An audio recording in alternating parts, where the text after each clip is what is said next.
Good afternoon, everyone, and welcome to our City Council meeting. This is the City Council, Library and Observatory Board, Housing and Authority Board, and the City Council representing the Redevelopment Successor Agency. This is a regular meeting, and it is Thursday, November 21st, and it is just about 1 o'clock. So we are going to start off with the flag salute, and Richard is going to lead us in that. Thank you, Mayor. If you would all please stand and join me in the salute to our flag. I pledge allegiance to the flag of the United States of America and to the republic for which it stands, one nation, under God, indivisible, with liberty and justice for all. Thank you, Richard. And now Christy will call roll. Councilmember Kite? here. Councilmember Townsend? I'm here. Councilmember Weil? Here. Mayor Pro Tem Hobart? Here. And Mayor Smotrich. Here. And we will move first to the presentations. And this is going to be a lovely presentation, I have no doubt, by our Children's Discovery Museum CEO, Carol Scott. And she always has great news and great photos for us. Thank you, Mayor, and thank you, honorable council people. I have with me today two people that are two of my hardest workers, and I wanted them to witness a little bit of this and to also let you know who they are. We have Anne Marie Campbell, who is our new development and advancement marketing person, and next to her is Gregoria Rodriguez, who actually plans and facilitates all of the programming that I'm going to share with you today. So we'll get started. So last year, or well, this year in June, we closed the year with an attendance of 83,063 people, which is over the last 4 years up over 20,000 people. So we're very excited about that and continue to hope to grow. As always, on the left you see that we have our Discovery Camp, which we do in part to help working parents who need places to have their kids be engaged during the times when school is closed. But our weekend creative and creativity workshops are thematically driven, and they are focused on the arts and sciences and humanities. And we have our regular school tour program, which starts early in the fall and goes until school goes out in June. And then the Museum on the Go program, which has been funded through the Barker Foundation, is a phenomenal program that is a national program. And the Museum on the Go program allows anyone with an EBT card to come into the museum for $2 rather than our regular $9.95 charge. And we're very proud. We are one of the highest percentages in all of the country in the Museum and Go. When we started the program, we immediately had 10% of our attendance are people represented in that program. And then we have summer coming up. The fall camp is November 25th through November 29th. Winter camp starts next, and we go through the new year. And again, it's a service, but it's also an enrichment program.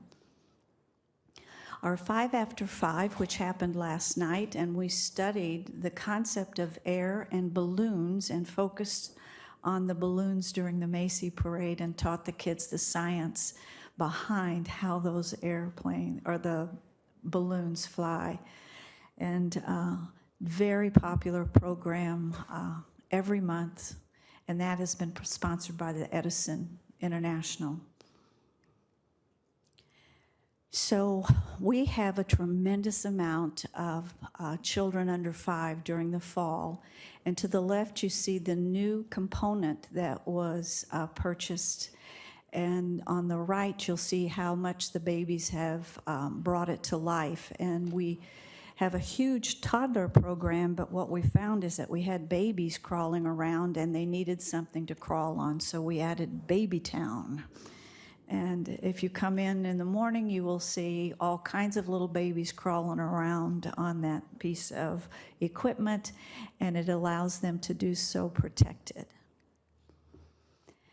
So thanks to the city of Rancho Mirage, which funded an exhibit design charrette for us last year. That took place on Wednesday, June 26th. And for 2 days, we had people from the city, people from our parent body, our staff, our board, and it was open to anyone in the community to come in and tell us what they thought we should do with our outdoor space. And we have finalized a report now, and it was an incredibly inspiring 2 days with lots of creativity and lots of ideas, and the report is quite exciting. Here's just one picture from the report that shows what we could do outside with a major climbing structure that can be seen as far as 2 stories high. All we need is money, which is the story of any nonprofit, but they filled the space with ideas, and I will love to be able to share that report with you in the near future. But thanks again for funding that, because it was an incredibly exciting 2 days. In October, the Children's Museum won the Best of Best, the Best Attraction and the Best Museum in Rancho Mirage, and we're quite proud of that. I don't know why, but it won't advance. There we go. Oops. Now I got to go back. But we've had lots of things going on since the fall started. We had National Senior Citizens Day, where we gave discounted attendance to seniors. We had our Worldwide Day of Play, September 22nd, which is, again, a national program that's done throughout all children's museums. And the next day was, down Sunday, September 23rd, is our Sensory Sunday. And that's a program that we do for autistic children and children with special needs. The museum is closed, and it is a low sensory stimulation, and the children can participate in an environment that allows them to explore privately and without a lot of competition for time and space. In the middle of that, we had our Emergency Preparedness Day, September 28th, which we actually do with the city. And very, very popular, and also very helpful to the families. If you jump down, we had Scarecrow Building, again, very popular with the kids and the adults. And sometimes I think that one's more popular with the adults than the kids, but, you know, we serve both. On October 26th, we have Boozeum, and that's not something you drink. That's actually something you say to the kids, which is boo. And we turn parts of the museum into a creatively creepy and a wee bit scary place to visit. And then, of course, last weekend, November 2nd, was our annual Touch a Truck, which you also sponsored, and a sincere thanks to that. Hundreds of people, our highest attendance yet, with all kinds of great trucks and vehicles, part of which was the city. We have, these are pictures from our Worldwide Day of Play and the Sensory Day to the right, which is our special day for autistic children. And then the Emergency Preparedness. And again, the city is a partner in that, and we are very happy to also have rocket and information around being safe. But the annual Scarecrow, which is quite messy, I think we made one for the city, and it was here for a while, and we put it in storage. It'll come about next year. That's Wilhelmina. Wilhelmina, okay. I think I forgot the name. The 5th annual museum is where the kids come and they dress in costume. And it's an introduction without any guts or gory or coffins or anything that is the traditional Halloween scare. And then the kids like to have their Halloween parade.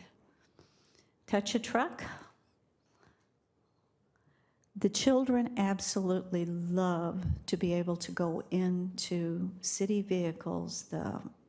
We had vehicles there from all over the Coachella Valley, but that and the fire truck are still probably the two of the most popular ones. And this year, we were fortunate to have Rocky on site for Touch a Truck. Oh, and there's a famous there councilman to the left, and Bunny Benarin, who is one of our great supporters. Again, lots of trucks, lots of vehicles. So last week, we were fortunate to have Josh Homme, who is a famous rock star in town, and he wanted to dedicate the outdoor musical garden that he has funded through his Sweet Stuff Foundation.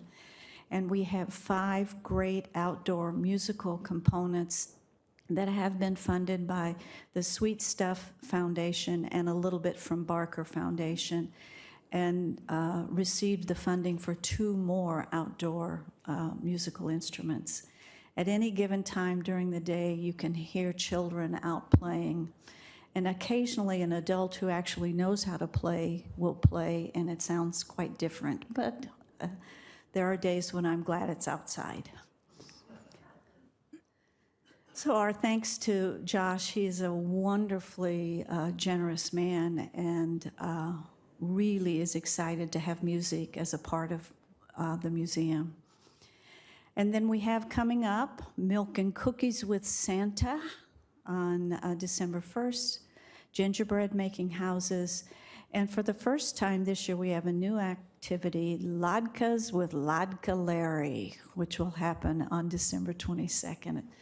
We try very hard to provide diversity in all of our activities, and this is a new one for us that we are excited about.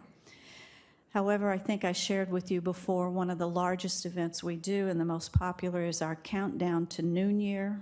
And on December 31st, before noon, we do count down and release a couple of thousand balloons and have apple cider and kisses for good luck, and lots of noisemakers. Again, I'm glad it's outside. It's a little loud. And we are currently experiencing a boom in attendance through our traveling exhibit around dinosaurs, Land of Fire and Ice. I don't know what it is, but dinosaurs tend to be one of the most popular things, and this has been very good for us in terms of stimulating activity, interest. We also are offering a camp this year around dinosaurs, and the kids are just fascinated by it. And we have kids that come sometimes twice a week, sometimes more, to come straight to go to the dinosaurs. Everybody loves dinosaurs, but they will be leaving in January 5th, and we're working on what will take their place. Our traveling exhibit program has become one of the things that has helped us grow and increase our attendance. I think I tell you every day that I'm here that although we charge $9.95, it costs me $13.95 per person, and even more for those that we provide scholarships for reduced admission. So money is always our biggest issue in terms of ongoing support, and that leads me to the major thank you for the money that the city does give us. It enables us to do what we do, but also expand our offerings to the community. So without a doubt, we love the city of Rancho Mirage. Thank you.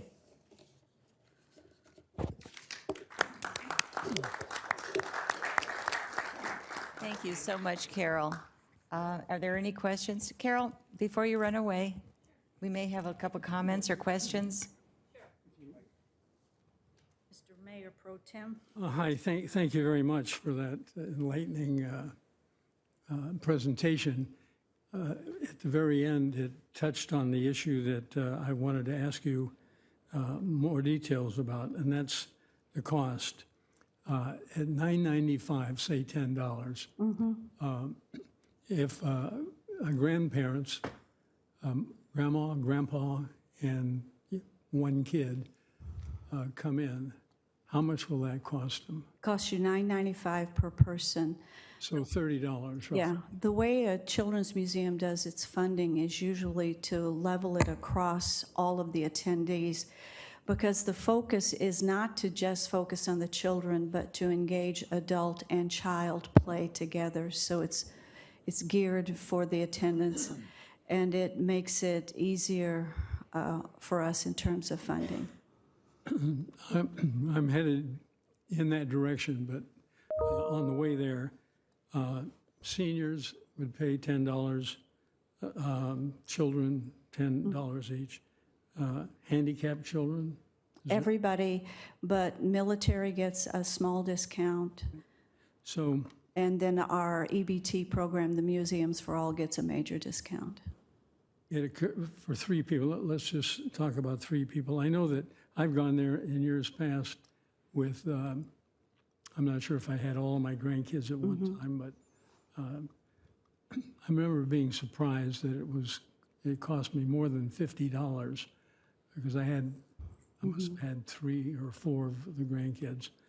And I'm wondering how attendance would be affected if we couldn't find a way to reduce the entrance fee. There are an awful lot of people that, in my estimation, an awful lot of people who would like to bring their grandchildren to the museum, but if they were going to have to pay $20, $30, $40 to do it, they won't do it. There are a lot of people in that category, I think. And I'm wondering what suggestions you have. Maybe you could put it to the board. What are the various things we could consider beyond just outright grants, which is always considerable, and we are. Well, let me tell you what we do. One, we offer the 5 after 5, and once a month you can come for $5 a person. We offer the EBT, we provide scholarships, and we also offset our earned revenue challenges with museum, with birthday parties, with membership. And if you're a grandparent, you can purchase a grandparent membership, and after you've come to the museum twice in a year, you have paid for that membership, and yet you can come all the other times at no charge. So our membership program, which is the cheapest membership program in the Children's Museum in Southern California, we are also the cheapest children's museum in terms of admission in everything from Bakersfield all the way down to San Diego. Our admission charge is the least amount, and we equate it to what you would pay to go to a movie and sit in the dark for 2 hours with your children when you can play all day at the museum for $9.95. We consider that a fairly reasonable charge. Movies do have different rates for children, though. I'm sorry, what? Say movies do have a different charging rate for children as compared to adults. I'm just thinking out loud, but it would seem to me that if we can find, between you and us, if we can find a way to reduce the I would entrance love fee that. by a few dollars, it would probably increase the attendance significantly, and hopefully. We have not more raised the charge in 4 years.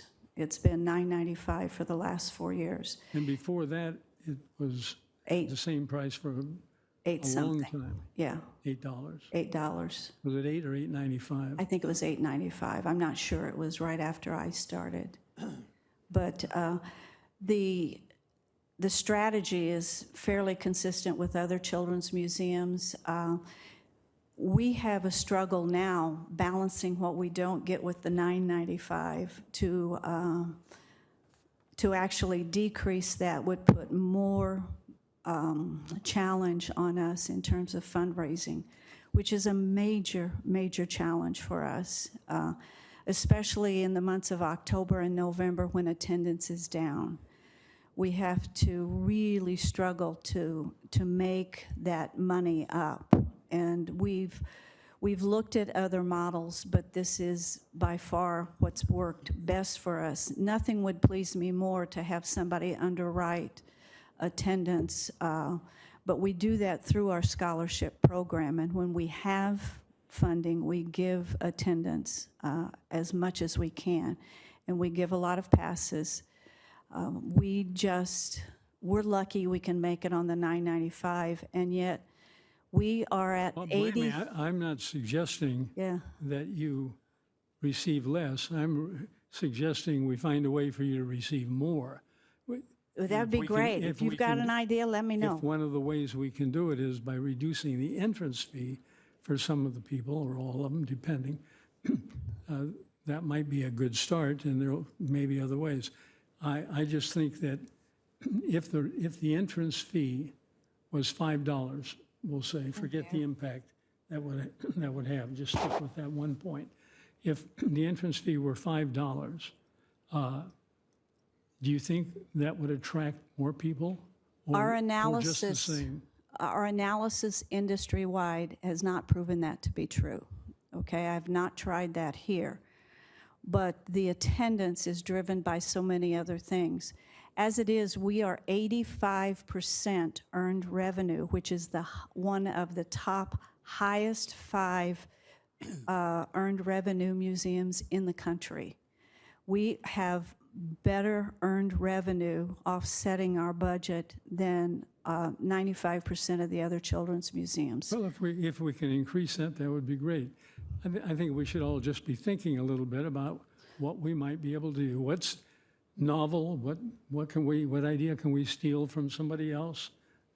Just everything to see if there is a way to either lower the cost, but not lower the income.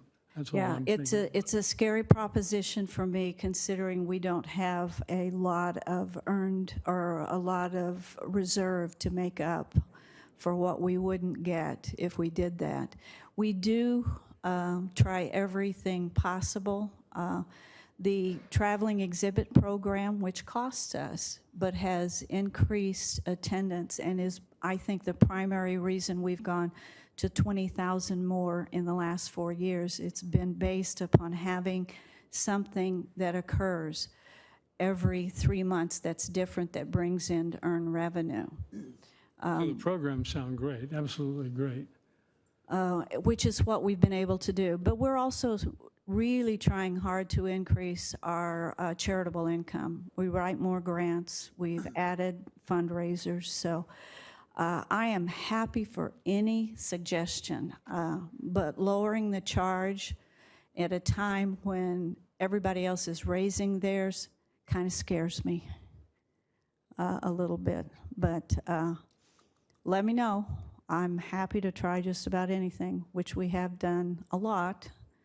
But the industry in the Children's Museum is a very sharing industry, and we share ideas all the time. It's how we got our 5 After 5. It's how we got our Museums for All. Those were programs that I knew were going on nationally that were not going on here, and we've added those. It sounds like you did not have a tremendous drop-off when you went from $8 to the $9, right? We actually had none. Oh, thank you. We had none. And while our 5 After 5 has increased, it would not be enough, I think, to carry us with what we already deficit on. Okay. Thank you. Thank you. Okay, any other questions? Carol, you said you love the city of Rancho Mirage. The city of Rancho Mirage loves the Discovery Thank Museum. you. I want you to know that. We appreciate the job you're doing. Thank you. Carol, you might mention when we have board meetings for the individuals to bring in new ideas, and that's Yes, something that we're constantly looking we're for. always looking at business model. In fact, that's actually something that's going on in the industry.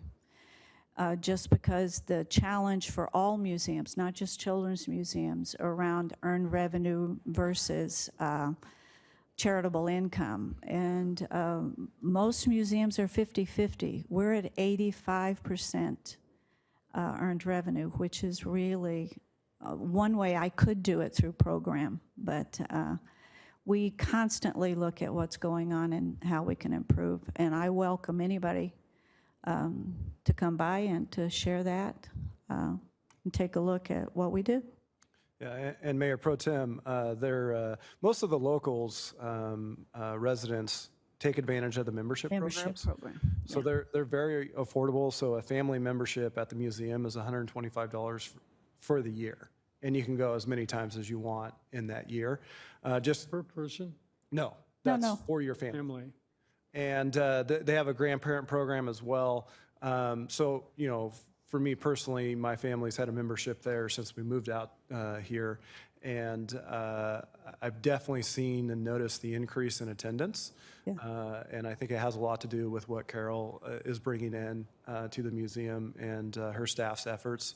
But perhaps there is a way for the city to, maybe in one of our next publications, Gabe, we can promote these memberships, because it may not be widely known in our community that there's memberships for grandparents that are, you know, you don't have your grandkids all the time. They come a couple times a year, but it's a great place. And the one-time users are more the people that are here on vacation. And so with the visitors, you will, even in my own experience, it's very common to hear foreign languages being spoken, to have people ask you questions. Oh, do you live here? We're here on vacation. We'd like to go out to eat tonight. Do you have any recommendations for kids? So that one-time fee is more for the one-time user, and usually they're visitors that are here for a very short period of time. So, you know, if we can scoop up a little bit of extra money from our visitors, that's not a bad thing either. But I would encourage anyone that's local to really look into the membership program. And it's a very great value, and you can use the facility year-round as many times as you want for that membership. So, Gabe, maybe we can look for opportunities within the city's publication to promote that a little bit. Our membership is predominantly local people, although we do have snowbird and tourists that will buy a membership because they're going to come 2 or 3 times in their short visit, and it's cheaper to buy a membership than it is to pay for each of those. Carol, in your talk, you discussed the climbing structure, the new apparatus that has been recommended for us. How can people get involved in supporting a drive for the cost paying the? We have not launched a capital campaign because I am, having been a professional fundraiser for many years, will not do that until we have the donor base to be able to support it. But we are happy to have anyone come by. I can show them plans, and we can talk about getting involved in helping us reach that. This plan that was done through the city's funding of the charrette actually engages all 6.5 acres with outdoor exhibitry. And the climbing structure is only one. There's also a water exhibit. There's an expansion of the trike track, which you funded, which is incredibly popular. Our issue right now tends to be funding and funding for capacity. We have more programs than we have bodies to deliver, and that creates our problem. So, thank you. And there's definitely opportunities for anyone watching this that wants to support great programs to donate to the Children's Discovery Museum. So any donation is welcome there, and it really is put to a great use. Thank you, Isaiah. Thank you. So this is almost like a fundraiser in itself, just, okay. But before you go, Carol, Can you tell us, is it too late for people to sign up for the fall camp? Oh, no. In fact, Gregoria's here, and we still have spaces for the camp that begins next week and the camp during Christmas. We try to make space for whoever needs. We know that that's a need, especially for working parents. So Yes. it's really not too late to ever sign up for anything that goes on at the Children's Museum. So Okay. we are very open and inclusive of attendance. Okay, and can you tell us the days and the hours and the I cost? can if Gregoria has given it to me. And Gregoria, what days are the fall camp? They start the 9th, the, Fall camp starts on Monday, the 25th through right. the 29th. We don't have it on Thanksgiving. We have options for camp. They can be there all day from 8 in the morning. Or half day. 5:30, or half day for the morning or afternoon. Okay, And we also provide an early drop-off for working parents and a late pickup. okay, so you have a morning program and then you have an all-day program. We have morning and afternoon classes, but you can sign your child up all day.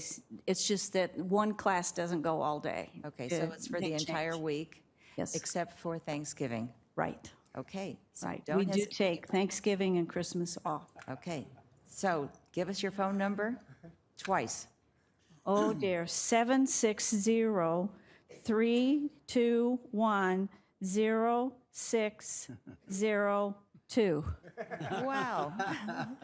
I'm one of those people, if I don't have my phone, I don't know a phone number. Isn't We that all know terrible? how it is. Okay. Well, Okay. thank you so much. Thank you. And Great thank you. job, Carol. Yep, you do amazing things there, and it's always fun to come by, see all the children, see all the parents that really enjoy the activities, sometimes I think more than the kids do.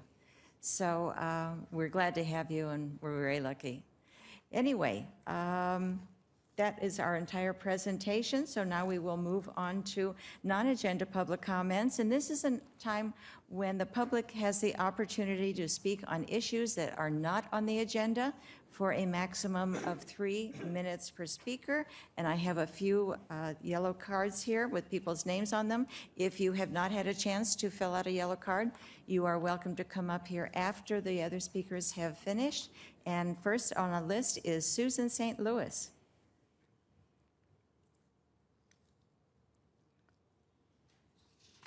Good afternoon, City Council, Mayor Smotrich. My name is Susan St. Louis. I live at 16 Clancy Lane South in Rancho Mirage, and I've lived here for about 20 years. I raised my kids here. And now that I'm an elderly person, I am very interested in the future of the Earth and in trying to mitigate climate change and the destruction of our environment. And the issues that I've been involved with is advocacy on a local level, which is why I'm coming to these city council meetings, to talk about climate change and mitigation of climate change. I've been involved in some local environmental groups as well as some national groups, Sierra Club, Citizens Climate Lobby, and I'm concerned with a lot of things about environmental control and assuring the health of our world. But my big item is climate change, and so that I'm here to talk about that today. So we all know the science of climate change, that we are at risk, that we have very, very little time in which to try to affect any changes in our world, or our children and grandchildren are going to face all kinds of superstorms, increased earthquakes, forest fires out of control, rising seas, rising temperatures. I'm afraid that in 15 years, we may not be able to live in this valley year-round because it's going to be so bad. And when our plants start dying off and we can't afford to cool our houses down to a proper level, it's going to be a big problem. So we have a crisis. So we have to start mitigating the crisis now. And there are a lot of national initiatives going on. I don't know if anyone has heard about the Citizens Climate Lobby, but this is a group, a nonpartisan group in Congress that are trying to work on these issues and bring them to some sort of legislative resolution or action. It's the Citizens Climate Lobby is equally balanced between Republicans and Democrats. There are 72 members of Congress who have signed on, senators and House members. And this is not a partisan issue. This is a human issue. This is talking to our ability to survive near term and long term in this world. And we have no other world to go to. So this is it. So in order to do this, I have to say that I have heard about the reluctance of city councils and local politicians to get involved in national partisan issues, but this isn't a partisan issue. And if we are going to make any changes, we have to do it soon. And there is not going to be any movement soon enough in the nation's capital. So the movement has got to come from local bodies like this body. You're a very forward-thinking council. Somebody somewhere has to stick their neck out and say, things have to change. We're going to change things. We recognize that this is a problem, and we're going to work on ways to mitigate this problem. So I'm here today to ask you to support the climate emergency resolution that has been brought up by people in this state to ask you as a council, as the city of Rancho Mirage, to say, yes, we do have a problem and we must work on it. And I brought copies of that resolution for each of the city council members. And I hope that this will at least start the conversation, because doing little onesie and twosie things is not going to be enough. It's not. So thank you very much for hearing me. Thank you. Thank you Can I so just much. make one comment? Yes. Ms. St. Louis, just, I'd like to say how much we appreciate your bringing this matter that has national ramifications, but they are so less important than the message that you deliver. And it takes courage to do what you're doing. And just because some people may see it differently on a political or other basis, more the reason for people like you to give pushes and shoves to organizations that can be part of making a difference. And I just want you to know that I personally, and I think I'm speaking for others, appreciate your effort. You're doing what you're doing. Everything begins somewhere, and Rancho Mirage is one of the somewheres. Yes, thank you. Thank you. I'm a sister in a family of 6 boys. I know how to throw my elbows, so I will be pushing and shoving politely. Don't stop.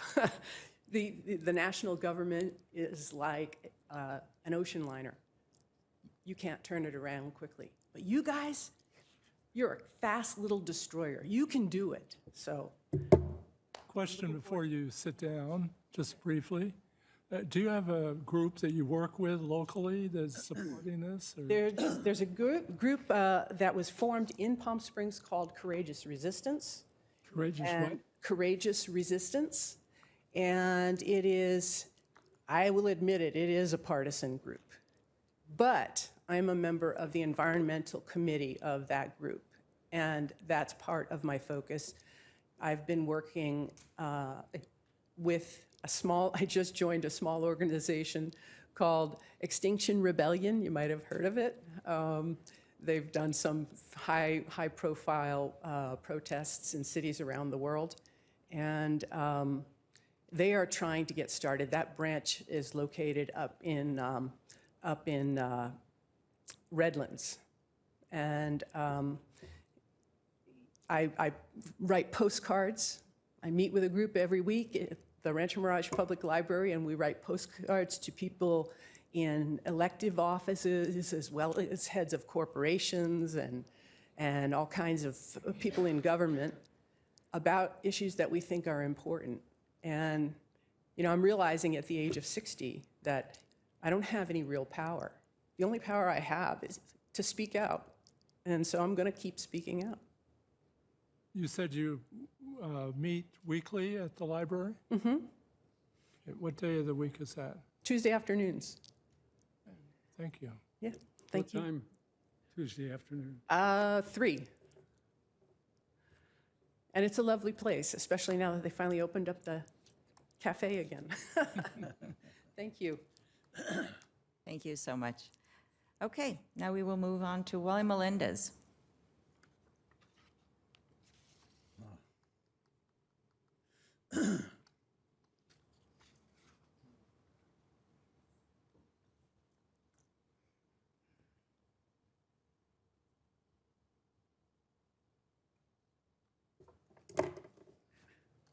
Good afternoon, City Council, staff, employees, contractors, and we, the people.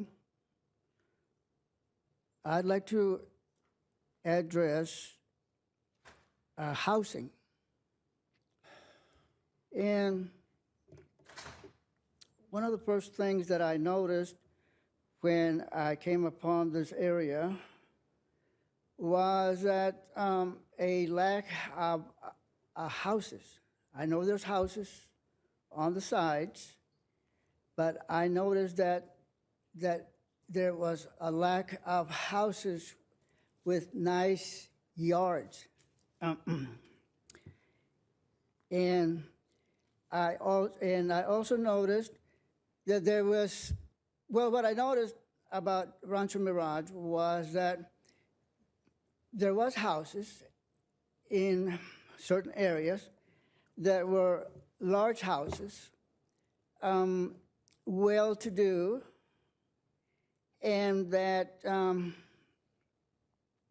on the other end, I saw trailer parks. And I'm thinking, well, you have well-to-do people with nice houses, and you have the people in the trailer parks that apparently are not so well-to-do. So I noticed that there was not any yards, or rather any lots to be had, to be bought, for people that are starting out where they can build their house. So an obvious solution that came to my mind was, well, what I noticed was that a lot of the land was taken up by large corporations. And I noticed a lot of gated communities. So an obvious solution to me was that if I had a say-so, I take those trailer parks and I make them lots for people to buy and to build a house where they would also have a nice yard. Thank you. Okay, thank you so much. The next speaker will be Susan Ragsdale.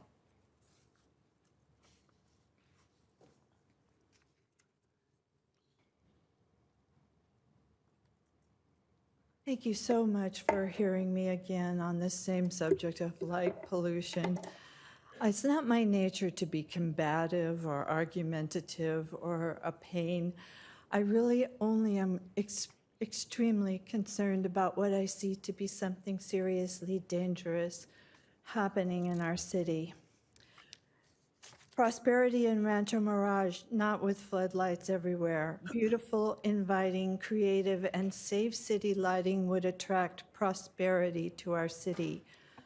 Unfortunately, downtown Rancho Mirage is becoming a rapidly expanding nighttime wasteland due to numerous disadvantageous, excessively bright bare light bulbs. All along 111 are commercial properties, parking lots, and unshielded city lights which blaze dazzling blue spectrum bare lights and floodlights. These cause night blindness, and this is terrifying. Sure, they cast a lot of light, but these bulbs directly hit our eyes and close up the pupils. The high contrast impairs vision, and the result is that a driver or pedestrian can only see the bright lights. Everything else is dark. The rapidly growing trend of installing illegal lights might deter criminals, especially if coupled with cameras. However, harshly burning intense light bulbs also repel prospective customers.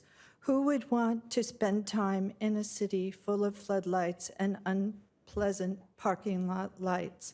In Rancho Mirage, a large number of unshielded exterior lights emit a forbidding, hostile, inauspicious, repellent, unfriendly, and unfavorable vibration. It's an unpleasant ambiance.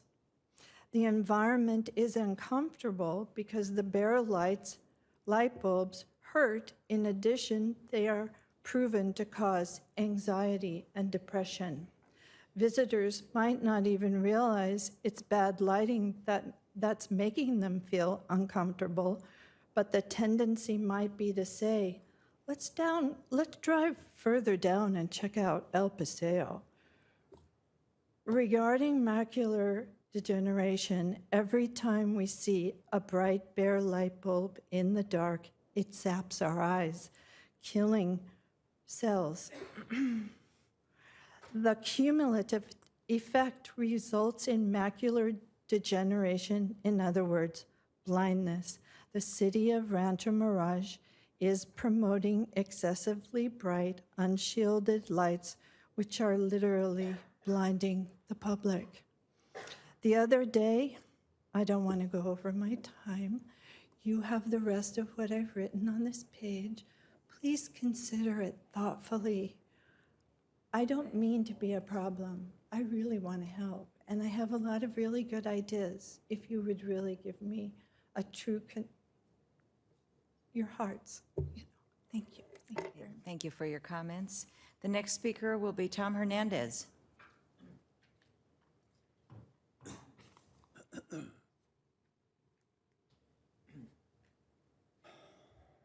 Because of time, this is the short version of my public comments. My name is Tom Swan Hernandez, and I've been a resident of the city since 1998. I'm the president of the Rancho Mirage Mobile Home Owners Association in Rancho Mirage, and our residents are concerned about the drinking water. And we reported this to Councilmember Weil, and he suggested we immediately contact the Coachella Valley Water District to test our water. The park owner terminated the park maintenance official shortly after he told several residents that our water system is not up to code and the water is contaminated. In early October, the Coachella Valley Water District asked the park manager to gain approval of the park owner so CVWD could come to our park and test the tap water in residents' homes and compare it with the water that the CVWD delivers to the boundary of the park. And on October 9th and October 30th, our homeowners association wrote the owner and asked for a meeting to discuss our water and make sure that the system is up to code and the water is safe. And as you know, we have a lot of trees that are damaging the water lines, and the water lines are made of asbestos cement, and though that's pretty much a safe way to have water, it's usually pretty good. But if the roots get in there and break up the asbestos and make it brittle, then it can get in the drinking water. The mobile home park, the owner has not responded within 30 days to our request to have a meeting. And the mobile home residency law it says he's supposed to respond within 30 days. So we're here today. We voted unanimously Saturday at our meeting for me to come and other members, other residents to come and ask that the city attorney intervene on our behalf and try to persuade the owner to let us test the water. And he's helped the colony with resolve their problems. We hope the city attorney can help us. Thank you.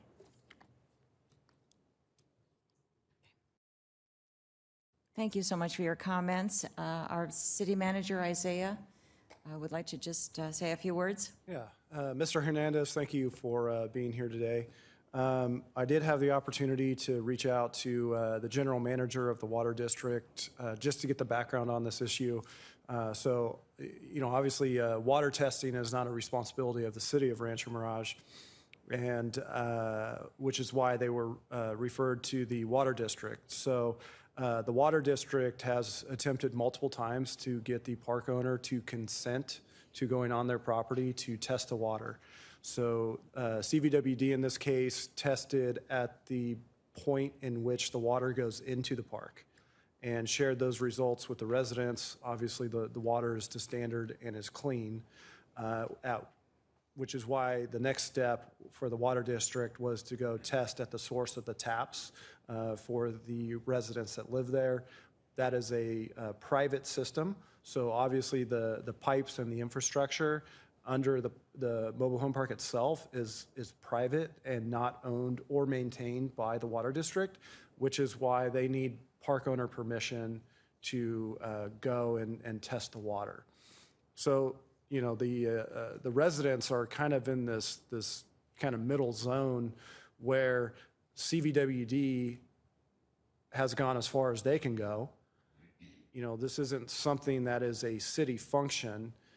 At the end of the day, what is happening is a reluctant park owner is really hampering the ability to find out the answer if the water in the mobile home park is clean or not, which ultimately, you know, the city could spend a lot of time and effort and trying to get somebody, some state agency or somebody, get attorneys involved and write a lot of letters and go back and forth. Or if the council is agreeable, what we could do is I could work with Mr. Hernandez, and there are private companies that test water. And obviously they have a right to be on their property and a right to invite people to their property. And what I'd like to do is be able to work with Mr. Hernandez directly. And, you know, these water tests are very affordable. It wouldn't be a great cost to the city. In fact, it would probably save us more time and effort in going this route. So this is probably the most efficient route to go. And I'd like to contact some of these private companies that test water quality. And they're some of the same companies that CVWD uses.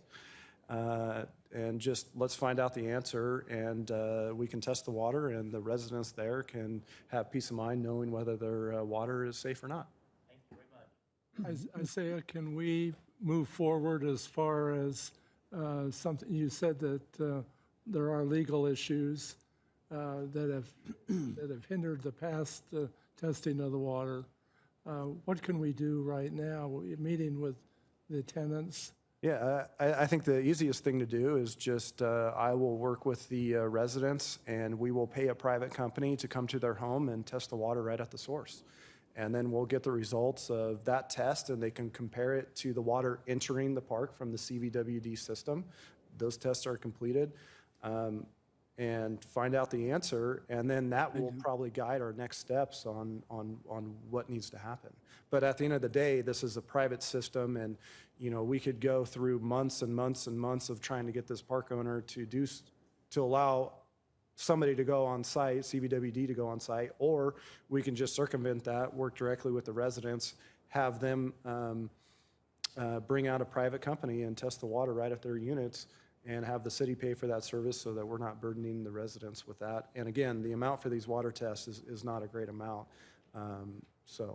Are there any areas adjacent to the park that are experiencing the same kind of concern? No, it really seems to be within this park, and I know that there was, based on some of the communication from Mr. Hernandez that I've seen, It sounds like there was a previous maintenance person that was let go by park management, and since that point has informed some of the residents of maybe some work specifically with the water lines that wasn't permitted or wasn't done in the proper way.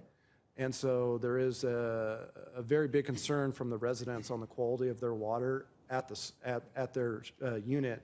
So in kind of reviewing this yesterday when this was brought to my attention, I was able to speak with the general manager of the Coachella Valley Water District and Steve Bigley, who's actually here. Steve is the Water District's Director of Environmental Services, and he was extremely responsive, so thank you, Steve, for being here. And so really what it comes down to is CVWD has hit a wall legally because they can't go on private property without the park owner's permission. That is a private system. It's not under Rancho Mirage's jurisdictional control to force that park owner to let CVWD on site to test water. So the easiest solution is there are companies that do this that are here within, and that CVWD actually uses itself on some of their water quality tests. And in speaking with Mr. Bigley, it's a very affordable thing to do. So I think instead of trying to spend another 3 months trying to coerce an uncooperative park owner and all the time and effort and resources that are going to go into that, I think it's just easier for staff to work with them and let's get some water tests and see what we're looking at. I don't think we can really keep prolonging this into the future. It's been going on too long already. And whether it's 3 months or 6 months, I think we've got to do something immediately. Yeah, so I think the water test, just paying for a private company, and we can coordinate that with, staff will coordinate that directly with Mr. Hernandez, and let's, this is very common in government where there's all these roadblocks, and, to the resident, that's a very frustrating process to have to go through when you're considering a health and safety issue, like, can I drink the water that's coming out of my tap? So just in looking at it, I think it's a very small cost and actually probably the most cost-effective way for the city to go about trying to help our residents with this issue. I think that's what Hernandez, cities do. does that sound okay with you? Sure does. Thank you very much. Thank you. Okay. You're welcome. I think that's the Yeah, I responsibility just want to of the make city. just one addendum.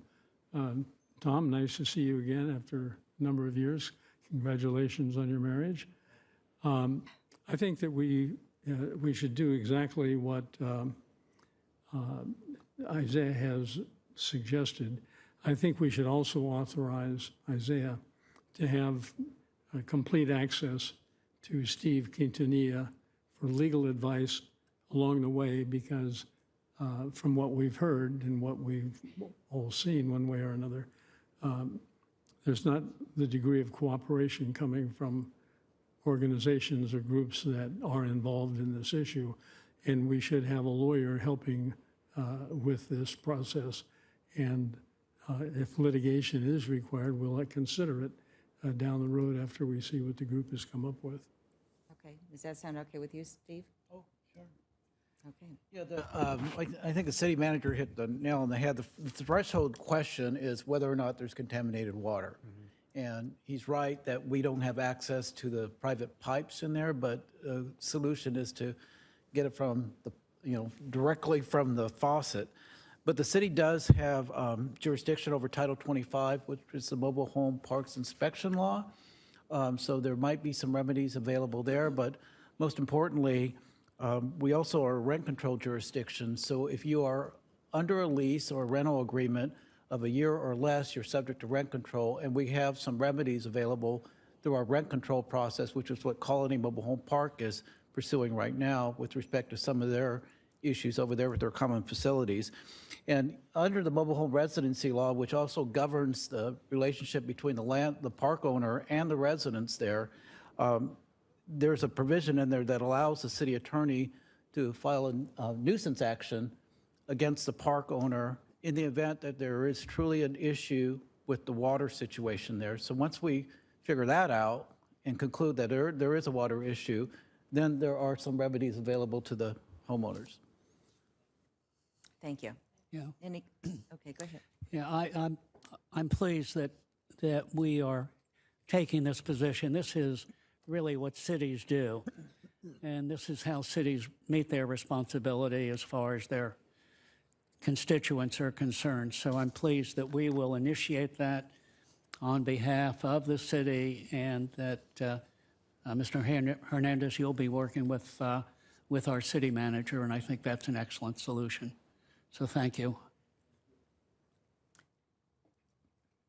And I would add my thanks also for coming forward with this, because it is obviously quite an issue, and we can address it. And between our city manager, our city attorney, and your homeowners and a private testing company, hopefully we will come to a resolution that everyone can be happy with. Thank you so much. So we are finished with these public comments. Is there anyone in the public in the audience that would like to comment that did not fill out a yellow card and would like to come forward now?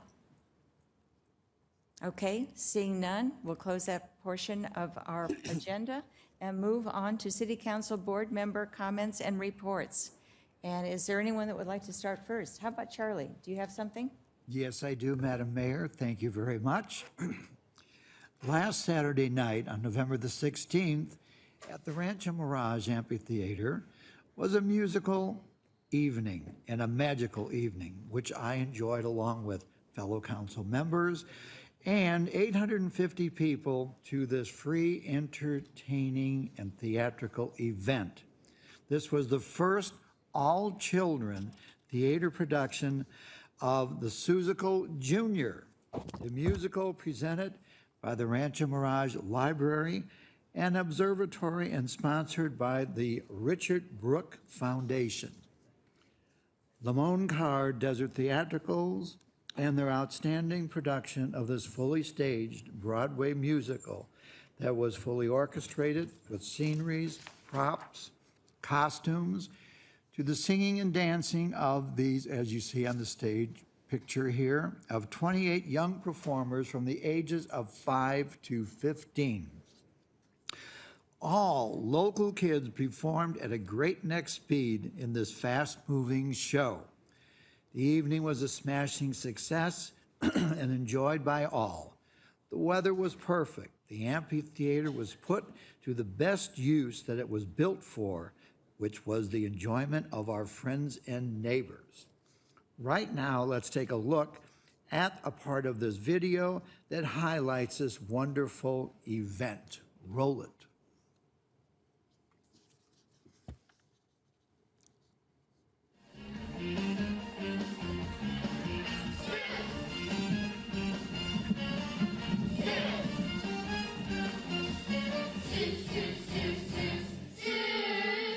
This is my first time being in a musical, so everything was a surprise. I was so surprised by all the support and how everyone just came together and supported each other.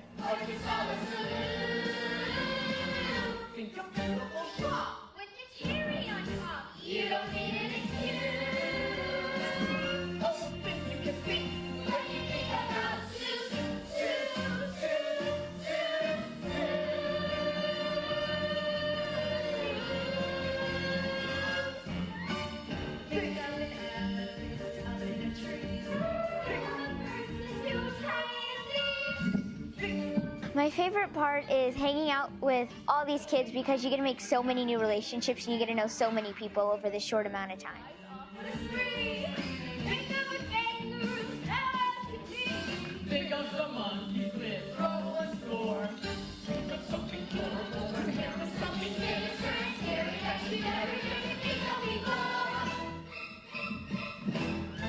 There's a lot of commitment. It was challenging, but it was very fun and it was all worth it.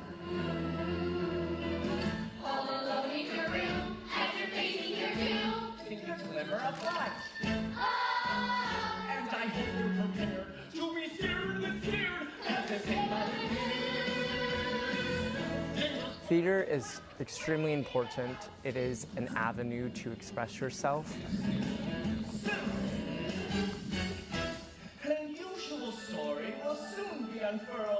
I'll just remember how much confidence I gained from this, because I could have never done this say 3 months ago. I could have never done this, but with the support and everything, and everyone just kept on building me up when I felt like I wasn't doing well. I think that theater mends the soul.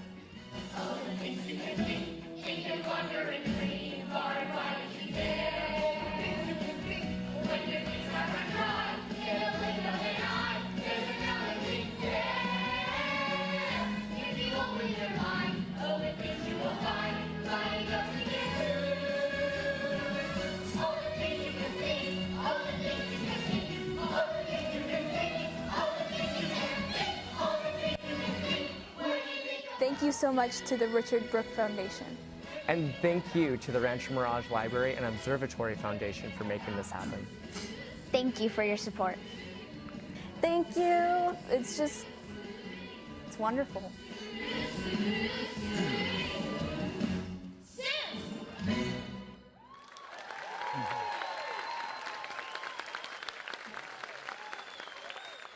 That was really a great event. And how you keep control of 5-year-olds to 15-year-olds and 28 of them, Josh and Ray, it's amazing. And let me also say that this was a free program to all these kids. It was given to them by the Brooks Foundation and by the cooperation of the Rancho Mirage, our library and observatory program.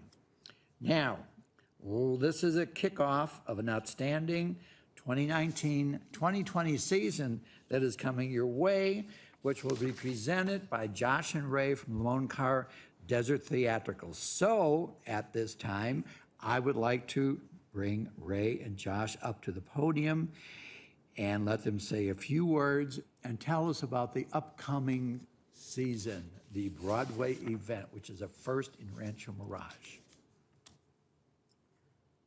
Thank you. Thank you for having us today.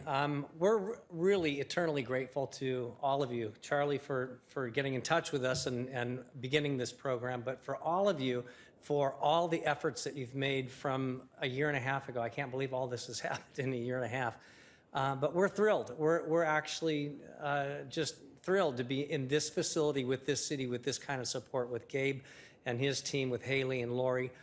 With City Council, Isaiah's been great in the interim when things were a little crazy and rocky, and it's just been amazing. So we were thrilled with that program. It was great to see those kids talking about that and talking about how it changes their lives and what it means to them to have that responsibility, and the team building that is involved with it is amazing. So we're looking forward to moving into our adult season. Our next show is the Big Band Christmas. That's another free program to the residents from the city. That's a great Christmas gift, so we're excited in putting that together. That's December 14th, and then we move into our full season of musicals, starting with huge splashy production of Anything Goes. The set is being created and built right now. It's going to cover that entire stage. You're not going to believe it when you see it. After that is David Burnham coming in from Broadway, who did Light in the Piazza on Broadway and Wicked on Broadway, and is a major musical theater star and nightclub act person. So he'll be doing his show mostly Broadway. We move in then to the spectacular, flashy ABBA Mamma Mia. And then we're closing this season with Rodgers and Hammerstein's A Grand Night for Singing, which is a compilation of all their great music from all the great musicals such as South Pacific and Sound of Music and South Pacific and King and I and all those Oklahomas, all those great shows. So we thank you for affording us the ability to come and bring what we love doing to this city and being such a great partner in it, because we couldn't do it ourselves, and having all the support of all of you and the support of the team that's working with us through the city and the library now has just been amazing. So we thank you for allowing us to bring this to the city. Hey, Josh, why don't you explain how this works, where they can come and have the dinner events, and how the tickets and how the seating is going to be? The seating is pretty fabulous this year. Haley's been working on new kind of arrangements. We have tables for 2, 4, 6, 8, and 10. You can reserve your tickets if you want to get a season for all 4 shows. You can purchase that. What you get with that is your meal and the show, tax and tip included, free valet parking, and a mention in the program, and an invite to a meet and greet with the cast. As of yesterday, tickets are open for individual seats, so you can go to desert-theatricals.com and you can purchase tables or general seating right online. The tickets are $100 a seat for the show and dinner, which includes all those other things, and general seating is $48. It's going to be a great event. You're coming in at 5:30 to have dinner catered by Aqua California Bistro, and then see a great show. We've got an old Broadway warhorse, Ann Peck, coming in to play Reno Sweeney in Anything Goes. She's living in Portland now, but she's coming down to join us for rehearsals about 2 weeks before we open, and then into the show. So we have great talent lined up. We have great events lined up, and I think it's going to be the experience in musical theater in the Coachella Valley soon. And people are going to be flocking to the amphitheater to see shows that the city and the foundation and Desert Theatricals are creating together. Once more, go ahead and say how you get it. The Christmas show, December 14th, is coming up. yes. We've already have 500 reservations on the books, so 500 tickets are already reserved for that show. So if you're planning on coming to the Big Band Christmas show, it's going to be like Seussical. It's going to sell out, so get your tickets early for that. And because of the success for Seussical the musical, we've already talked with Erin at the library. They want to do a summer show with kids as well, which we'll do at the library. So we're already talking about how that program is expanding. So we're going to do a summer show at the library. We're talking about Alice in Wonderland, Disney version Alice in Wonderland, and then also bringing this program back this next year. And we're talking about doing The Little Mermaid. So a lot of excitement about that. With flying. With flying. Very good. Now, back to the Big Band Christmas. That's a free show? Free show. Okay, and how do they have to have tickets Same thing, for that? just go online, desert-theatricals.com, just register for your tickets, easy to get onto, type in how many tickets you want, and you have your reservation for the show. And the same thing for the Broadway shows, there's only one way to go, and that's through what you just said? Go through desert-theatricals.com for all reservations and registrations for shows. Unless you live in the city of Rancho Mirage. Then you go to the library and you get a $10 discount on general admission tickets.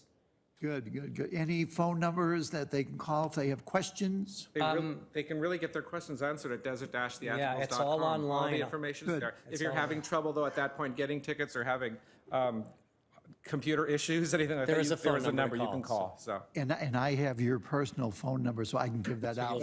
Perfect. Charlie already has his tables, so tables are going. Charlie has his tables. As does council. Yes. Councilman Council Townsend. does too. It's also on the city website as well. So, gentlemen, we're correct. If you, Rancho Mirage residents with proof of residency can go to the library. The library staff will be happy to help them out and get the $10 discount. And we're linked to the city website as well. And can I add one more thing really quickly? Yes, also, you may. I know we also work with the Children's Discovery Museum, and we offer free tickets, a raffle, free tickets, opportunity drawing, free tickets, and they pay $1 for it, and at the end we give all those proceeds to the Children's Discovery Museum. So they'll be present in every show. We did it last doing the year. We've opportunity raised a good amount of money to help the Children's Discovery Museum, so it's really great how it all feeds the community. So. A wonderful, wonderful marriage between us guys. Appreciate it. And I know that everybody here on the council and staff are just absolutely thrilled the way this has taken off in such a short period of time and so professional, and only better things to come in the 21-22 season. Yes. Thank you. Thank you so much. Okay, so before you leave, because you spoke so quickly, I know people can go to the library. They can go online and to the city of Rancho Mirage, where you are listed, but slowly say your website again. It's desert-theatricals.com. desert-theatricals.com. Okay. We're in the Google searches too, so if you search Desert Theatricals or Rancho Mirage Amphitheater, we're popping up now. Okay. And we have auditions coming up too, Yes. on December 7th. Auditions. So if we have any inspiring actors, dancers, singers out there, auditions are December 7th. Again, go to that same website. And we're going to be a part of the Christmas parade coming up as well. So with the city of Rancho Mirage and Desert Theatricals, we have yours truly. And yours truly. We're doing a big production number down the street, tap dancing down the street. So look for us on that. Okay, that sounds wonderful. And if there's any problem, we're going to have everybody call Charlie. Go to him. Exactly. We have your number too. Okay, that sounds Thank good. you. And for all the people who really thought that or questioned whether or not this was going to be as professional as it has turned out to be, when you look at the scenery, when you look at the makeup, when you look at the costumes, it couldn't be any better. So we are so thrilled to have you, and thank you again, and a special thanks to Charlie for bringing you our way. Thank you. You've brought something to our city that we never expected. Well, thank you. All right, we'll see you soon. Thanks. Thank you. We have really seen a dramatic change in the amphitheater for our city.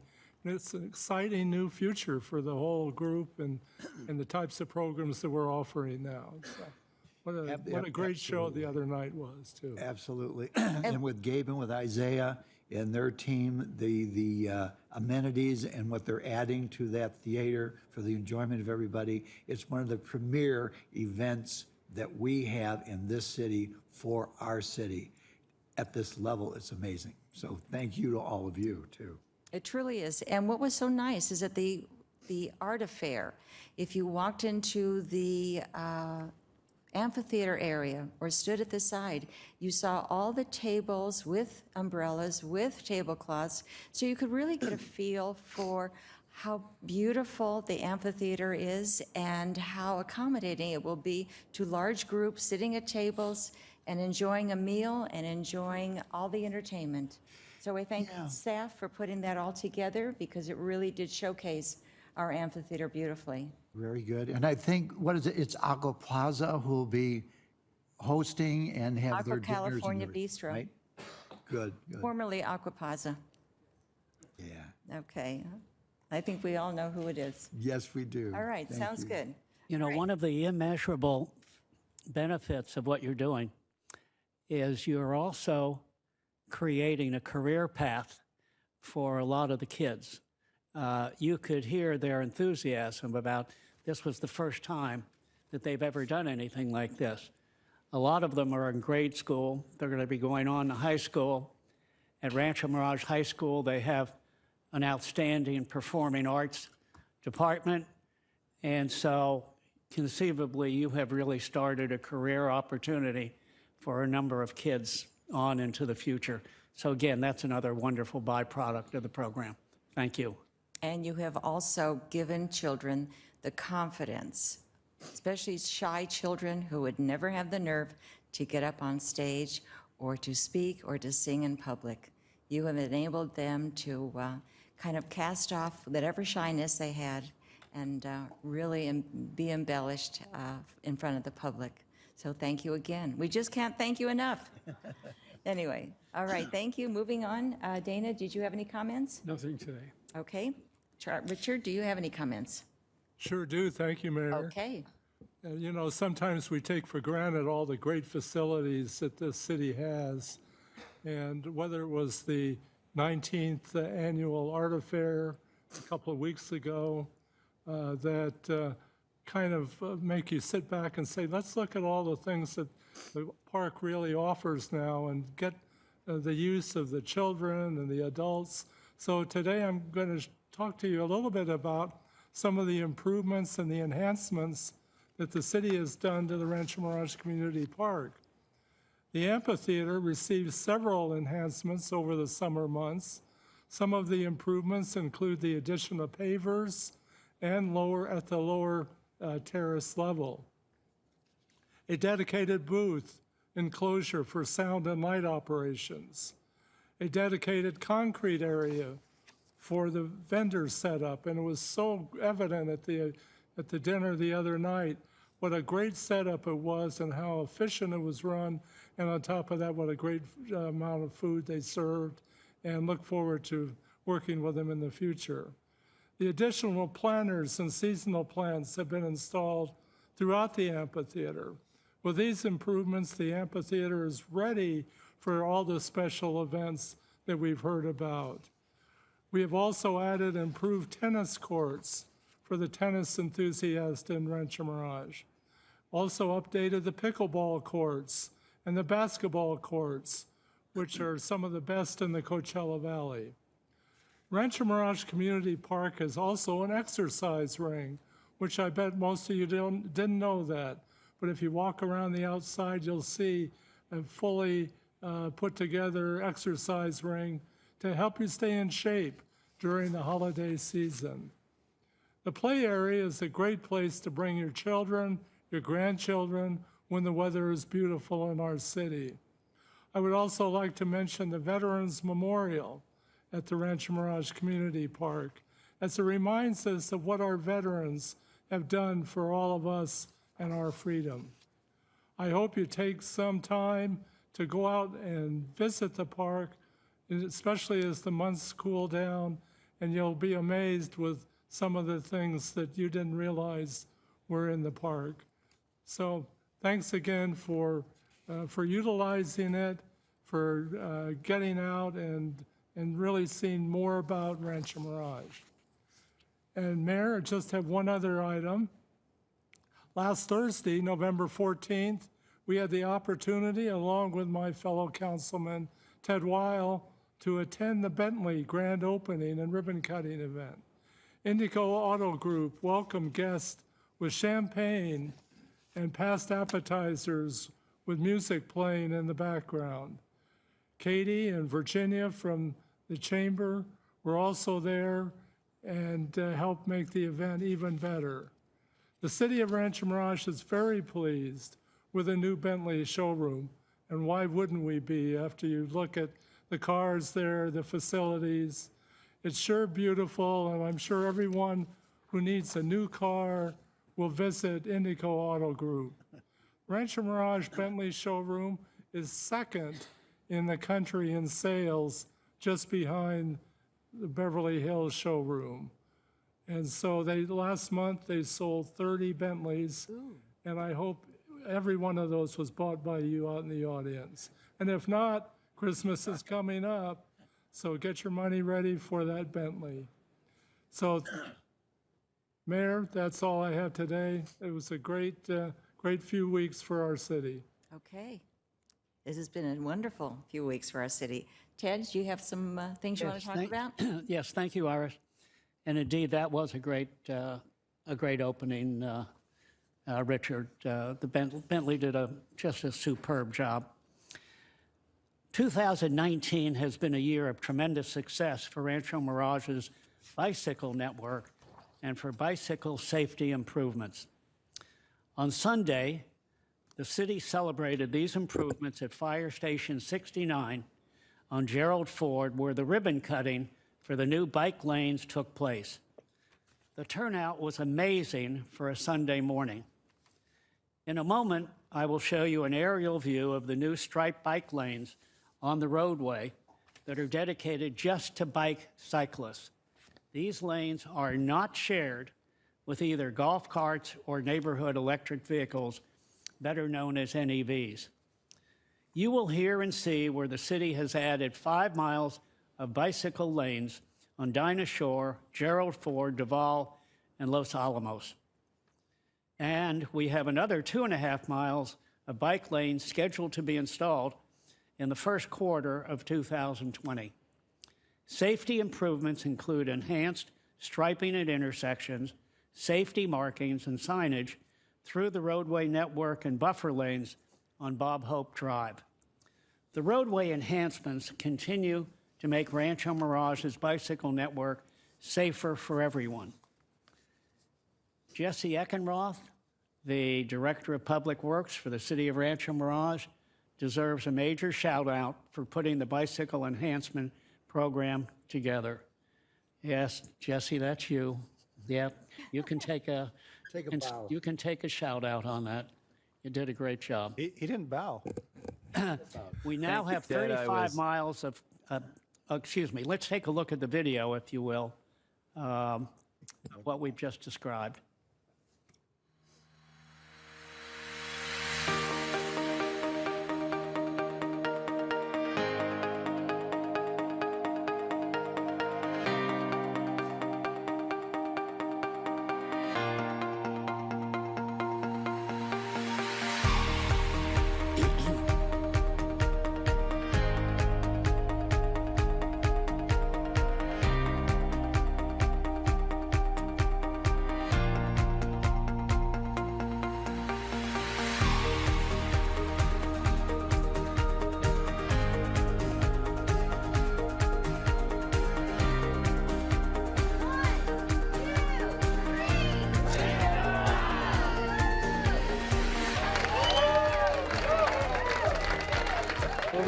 thank you for being out here today. I want to thank the Desert Bicycle Club for all the support that they've given us, for participation in our survey that we sent out to the Desert Bicycle Club asking about roadway safety. So within this calendar year, we've added 5 miles of Class 2 striped bike lanes on the roadway. We've added green bike boxes on the roadway. We've done sharrows. We've done some buffer lanes. So Rick, in your opinion, have the improvements that we put out on the street made a difference in the safety for cyclists? Absolutely. That's our number one goal here in the Valley is safety for cyclists. And also to make motorists aware that we're out on the roads, and we need to be aware of motorists as well. So it's a kind of a two-way thing, but the improvements have been immense, very visual markings, and we really appreciate it, especially me and the club as a whole. Yeah, so we have another 2.5 miles of Class 2 striped bike lanes that we're planning to complete within the next 6 months. Again, I really want to thank Rick and the Bike Club for their involvement and really being instrumental on giving us input on what works well and what doesn't work well out on the roadway. So Rick, thank you. Make sure to thank everyone in the club. We really appreciate your guys' collaboration on this, and we look forward to working with you in the future. Absolutely. Thanks.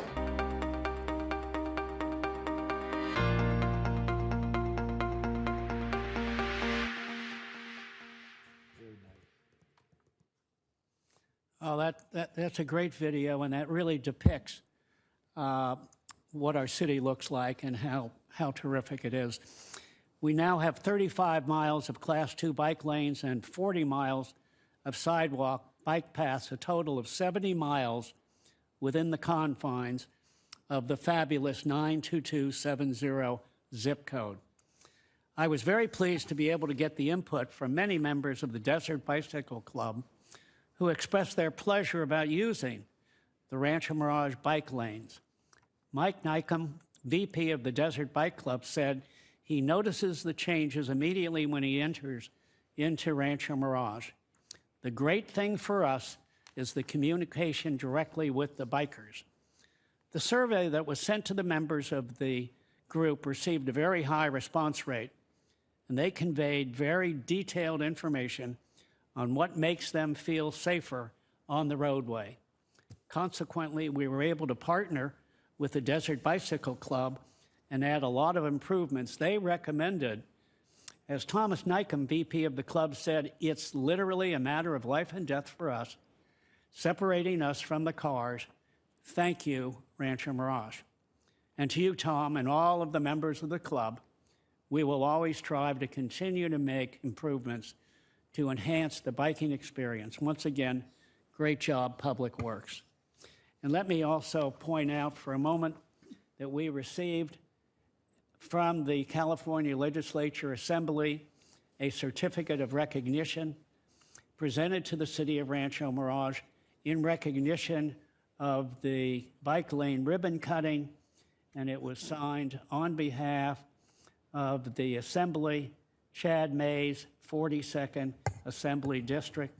Chad, thank you very much for the honor. And Iris, I would also like to mention, it's a great pleasure that I share with you the sweetest toy drive ever. Ben & Jerry's and the Riverside County Sheriff's Department joined forces on Friday, December 6th and Saturday, December 7th from 6 p.m. to 9 p.m. Please help us brighten the holidays for an underprivileged child. Donate a new, unwrapped toy or sports equipment valued at $10 or more, and you will receive a free scoop from Ben & Jerry's ice cream. Toys will be collected for the children up to age 12. Toys will also be available for purchase at the event while supplies last. Riverside County Sheriff's Team members will be on site to accept your donation. I'm very proud of our relationship with the Sheriff's Department, and thank you, as always. This is a great opportunity to enjoy the magic of the holiday lights, music, and cheer. All donations will be forwarded to the Riverside County Sheriff's Department and will benefit children of the Valley whose deputies interact and meet during their patrol shifts and/or are recommended by school counselors. Ben & Jerry's Ice Cream is located at the river, 7100 71,800 Highway 111, Unit A24, Rancho Mirage. Ben and Jerry's, come, have some ice cream, donate to a wonderful cause, and enjoy the holidays. Thank you, Iris. Well, thank you, Ted. And all I can say after hearing about Ben and Jerry's is yum. Everybody should come out and bring a toy and enjoy. And I have a few comments on my own. And this is really a day to brag about and sing the praises of Rancho Mirage and the accomplishments that we are enjoying and that we are providing for so many of our residents and our visitors. And it's just a joy to be able to talk about all these things. So there's a little bit of a recap here that I would like to present and a couple of photos, because each November, as you heard, our city's art affair starts off the art festival season in the Palm Springs Valley. And this year it was November 9th and 10th. And I have a couple of photos that I would like to show, and along with a video at the very end. So as guests walked into the park, these are some of the staff members that cheerfully welcomed each guest to the art affair. Some of our city commissioners were also participated, and here we have some emergency preparedness commissioners. As always, educating residents and visitors on emergency preparedness. And of course, anytime your HOA needs to have some information on education of preparedness, please don't hesitate to call our city. One of our commissioners will be glad to come out and give you a little bit of information, especially for before, during, and after a disaster, and how to react and how to recover. And also, I don't have to say too much about Ray Limon and Josh Carr with Lemon Carr Desert Theatricals. They were also at the art affair, and we get another view of them standing in front of their banner and talking to people about all the presentations they're going to be making. And be sure to get your tickets early. As they told you, seats are selling fast and the dinners will be delicious. The next film or slide should be Lynn and David Ferchetti with the Rancho Mirage Wine and Food Festival, and they were available to answer any questions regarding the upcoming event in February 2020, and that is the Rancho Mirage Wine and Food Festival. Also, the City Code Compliance Department and the COPS members were also available to answer any questions regarding their services. And it's a pleasure to always have our public safety personnel at the art affair. They can answer all the questions, and they can also show off a little bit of their vehicles and their equipment, and people could take a peek into the vehicles with all their special equipment inside. The fire department was also there, and they were available to answer questions and show off some of their wares. So this year, moving on to the art part, the Mayor's Award went to Yucca Valley artist Don McPherson. As you can see, his art is truly amazing with the bright, vibrant colors and the lines that are interconnected. It actually looked like almost a mosaic or a stained glass window. It was just absolutely beautiful. And I know everyone stood around and looked at all of his artwork, and we were quite amazed at his technique. So I hope you all plan to attend next year to the 20th season of our 2020 Art Festival. And then before that, how about we watch a video? So that'll give you another overview of what took place.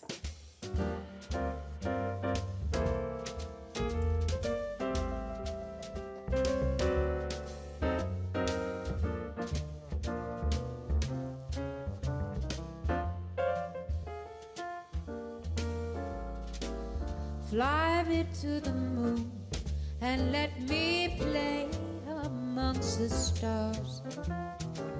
Let me see what spring is like on Jupiter and Mars. In other words, hold my hand. In other words, darling, kiss me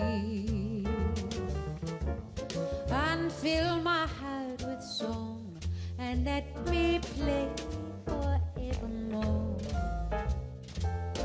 you all I long for, all I have worshipped and adored. In other words, please be true. In other words, I love you. Shake it down now. I shake it down now. I shake it down now. I shake it down now. I shake it down now. I shake it down now. I shake it down now. I shake it down now. I shake it down now. I shake it down now. I shake it down now. I shake it down now. I shake it down now. I shake it down now. I shake it down now. I shake it down now. Woo! That goes a brick house. Hey, hey. She's mighty, letting it all. Yeah, she's a brick house.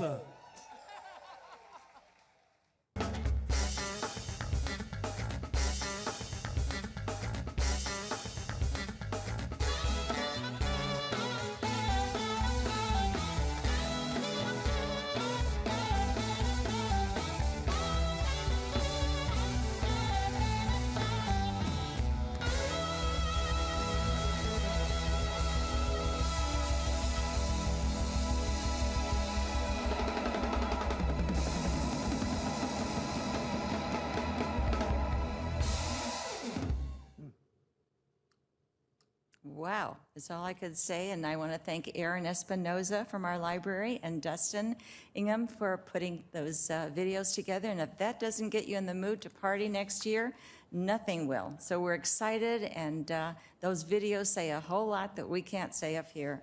So I also wanted to make special mention and thank two particular people, Lynn and David Frischetti, and they're the people who put on the food festival every year. I hope you will come and attend their event, because last year they came to City Hall and it was during the rainy season, which we don't have too often, but they said that they will be pouring even if it is pouring outside. And sure enough, it did. And February 14th was a torrential downpour, and our wash became a raging river. And both Lynn and David were incredible troopers. They never complained. What they did was put up a big tent. Attendees walked through the mud with their umbrellas, their wet clothes, but they turned out in force and were a surprise to everyone because they had a great time and it was a tremendous turnout. So I want to thank everybody who attended that. We hope that you will attend again. It was almost, we called it kind of like our Valentine's Day floods, and people were still there to enjoy the wines and the delicious foods, so I hope you will attend again this year for some very tasteful foods and wonderful wines. Anyway, moving on to another comment that I have, because we're just filled with all kinds of information today.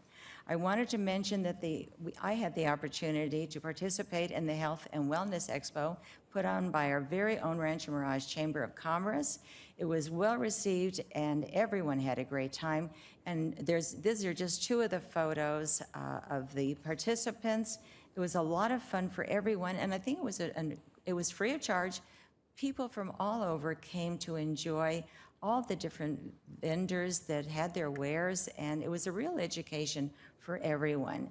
And as we all know, Rancho Mirage has an amazing Chamber of Commerce, an amazing leadership, and I've asked them to come in a few weeks to do an overview and a summary of all the activities that they're doing, including the breakfasts, the lunches, the mixers, and the ribbon cuttings. So you will be as impressed as all of us are just to see how effective they have been in welcoming new businesses. And I also wanted to touch on to our ribbon cutting regarding the bike lanes. I was there also, as was Isaiah and Jesse and a few other people from staff. It was really quite amazing. And the reason I want to mention it is because there are 47.5 million cyclists in America. And 12.5% of those Americans cycle on a regular basis. The number of cyclists and bicycle riders in the U.S. has increased over the past 3 years from around 43 million to 47.5 million. And here are just a couple of photos from the bike lane ribbon cutting. This gentleman on the right was someone that I spoke to. He said he's been a long time a resident of Rancho Mirage. He kind of grew up here, but he said that there is no other city like Rancho Mirage that has provided for our cyclists. And whatever comments he had as far as improvements or suggestions were taken very, very seriously. So it was a joy to talk to these bikers and see how they were enjoying the ribbon cutting. But they also talked about the need for motorists to be more aware of sharing the road. And I don't have to tell you, there's a lot of drivers out there that are always texting, they're always talking on the telephone, or they're talking to passengers in their car, and they really don't pay as careful attention as they need to. So with our new bicycle paths improvements, Rancho Mirage has added some great signage just as reminders to our motorists. Our city now has, according to Jesse, about 75 miles of pathways, and obviously more to come, as Ted had mentioned. But one of the things that we all need to be aware of is all you have to do is slow down and just kind of pull over to the left side if you can. Give the bicyclists a little bit more room than you would normally think would be necessary. My husband Tom and I went on a bicycle trip many years ago, and I was really surprised at how motorists were very less than courteous. I almost felt like I had a target on my back. Things have greatly improved because of so many bicyclists on the roads, but there's something that I think we can all remember. A car is much bigger than a bicycle, and if there's a collision, we know who's going to get the most hurt. And if you can just remember the 3 B's, be careful, be aware, and be the driver who prevents an accident. So take this seriously, take our bicyclists seriously, and do what you can to make sure that everyone is safe. Thank you so much. And now moving on to Isaiah, our city manager. Before you do that, can I just add a PS to your? Sure. A PS to the mayor's statement as to what and who was at the art affair. I just would like to mention that those of you who remember Ron Mepos, his wife Lucy Mepos had a presentation that was quite interesting and different, beautiful, and I just wanted her friends and neighbors to know that she, the first of any city council member or his or her spouse to have made the art affair. Anyway, congratulations, Lucy. We love you, and we'll see you next year. Thank you, Dana. Absolutely, we'll see her. All right, so now moving on to our city manager, Isaiah. Just one thing to remind the council, as you're out in the community and if you're asked, one of the enhancements that we're trying to bring for our mini events is a resident discount program.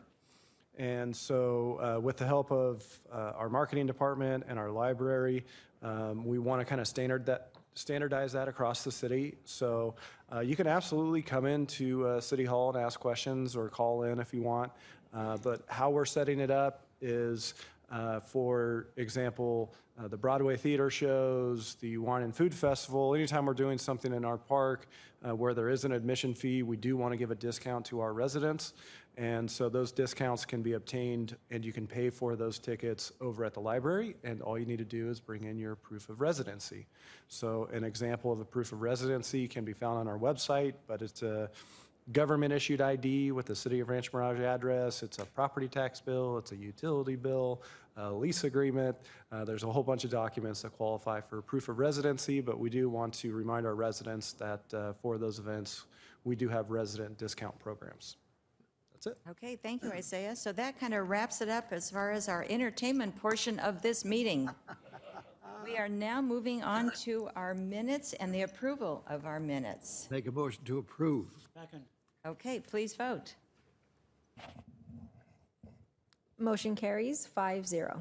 Thank you, Christy. And now back to Isaiah as far as our consent calendar.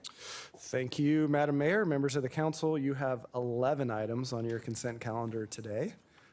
Item number 1 is to waive the full reading of all ordinances introduced or adopted pursuant to this agenda. And if you don't want to approve that, Jeremy Gleim, our Development Services Director, will read every word for you. Oh, no, that's your job, Isaiah. So I personally think number 1 shouldn't get passed, but that's just me.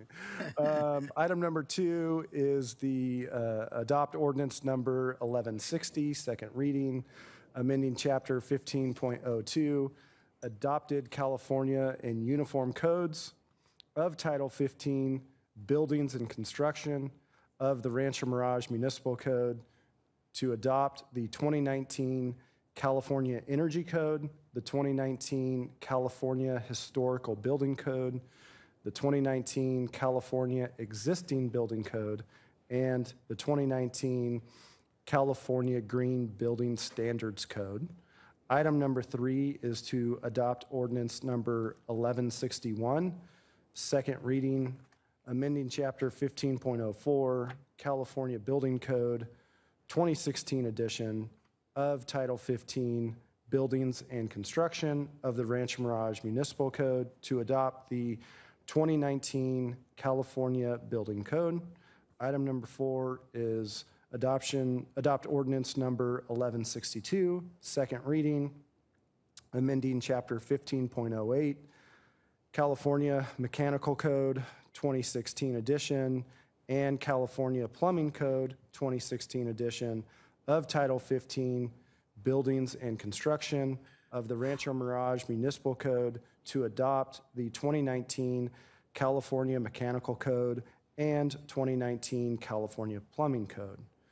Item number 5 is to adopt ordinance number 1163, second reading, amending chapter 15.10, California Electrical Code, 2016 edition of Title 15, Buildings and Construction of the Rancho Mirage Municipal Code to adopt the 2019 California Electrical Code.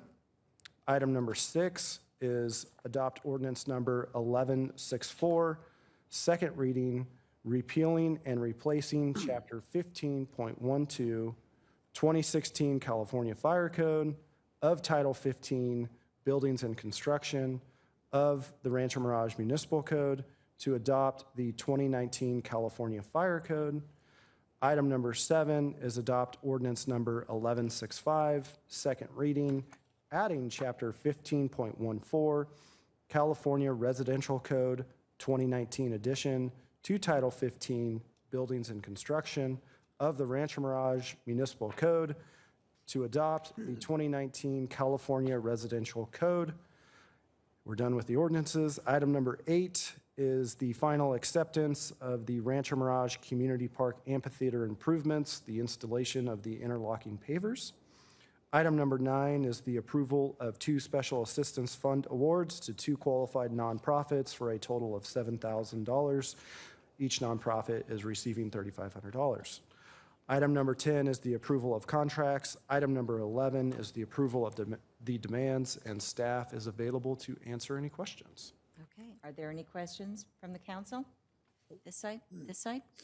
Okay, seeing no questions. Any questions from the audience?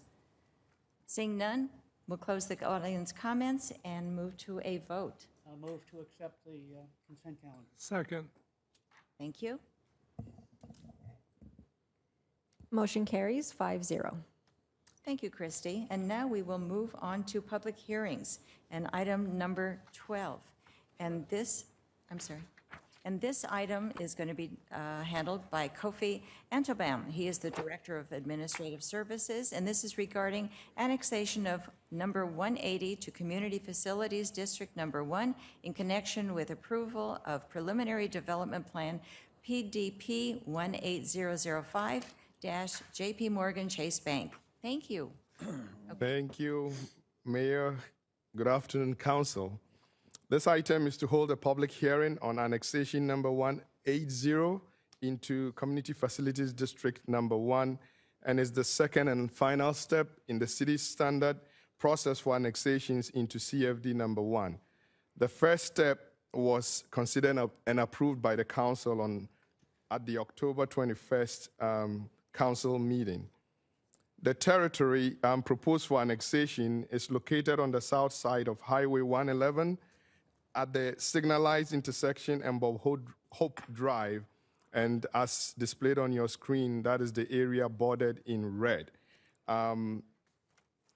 This project proposes a 3,470 square foot commercial building with a drive-up ATM for a Chase Bank. Condition of approval number 34 of this project required it to be annexed into CFD number 1.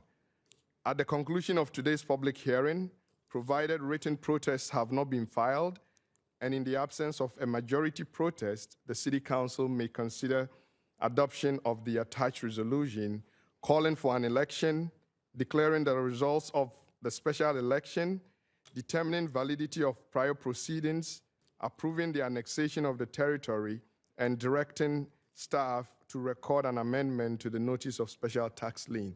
That concludes staff's presentation, and I'll be happy to answer any questions that you may have. Thank you, Kofi. Are there any questions from council? No. No questions? Okay. Christy, are you going to be telling us a little bit about this? Yes, ma'am. So the election results, the ballot was received. It was for 2 eligible votes. It was received on November 14th, 2019, and was in favor. Therefore, votes cast in favor equal 100% of total votes cast. Okay, thank you so much.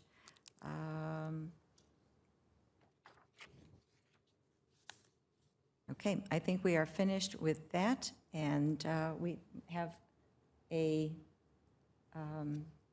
motion for this to approve the annexation. Okay, may I have a motion?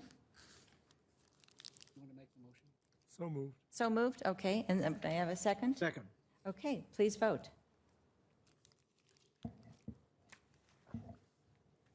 Motion carries 5-0. Thank you so much, Christy. And now we'll move on to item number 13, and this is going to be handled by Mina Duchik. And she is a senior planner, and the subject matter is conditional use permit case number CUP 19005, Smart Link monopalm at the Children's Discovery Museum of the Desert. Thank you. Thank you, and good afternoon, Madam Mayor and City Council members. The following request is for the consideration of conditional use permit case number CUP 19005 for the installation of a 75-foot high telecommunication tower, architecturally disguised as a faux palm tree, otherwise known as a monopalm. The applicant is SmartLink LLC for AT&T. The proposed site is located within the existing parking area of the Children's Museum of the Desert off of Gerald Ford Drive. The subject site is zoned as public institutional. In analyzing the current proposal, staff took the following site characteristics into consideration. Section 17.32 of the Municipal Code encourages wireless communication facilities to be located in commercial and public zoning districts wherever feasible. The proposed site is zoned as public. The Children's Museum already hosts a 55-foot monopalm operated by Verizon. The nearest residence is located 700 feet away from the subject site, and the surrounding land is vacant. Staff concluded that the applicant's request would be appropriate for the proposed site and moved forward with the proposal. With their proposal, AT&T provided propagation maps for the project to show how coverage would be impacted. The maps will show 3 colors. The purple indicates probable sufficient open coverage, but may not have in-vehicle coverage, and is likely to not have in-building coverage. The yellow shows sufficient open coverage and most in-vehicle coverage, and possibly some in-building coverage. And the green has the strongest signal strength and is sufficient for most in-building coverage. The displayed maps show the current coverage in the area and the coverage with the proposed project. Please note that the red circle on the map is the proposed site, with the purple circles showing existing sites, including the recently approved Weston Tower. The maps show that there is a lack in coverage in the area, and the combination of the recently approved Weston Tower and the proposed monopalm will help remedy the issue. For comparison purposes, the displayed slide shows the coverage if the monopalm was proposed at 65 feet and 55 feet in height. We see that there would still be large gaps in coverage, and the in-building coverage would not span far.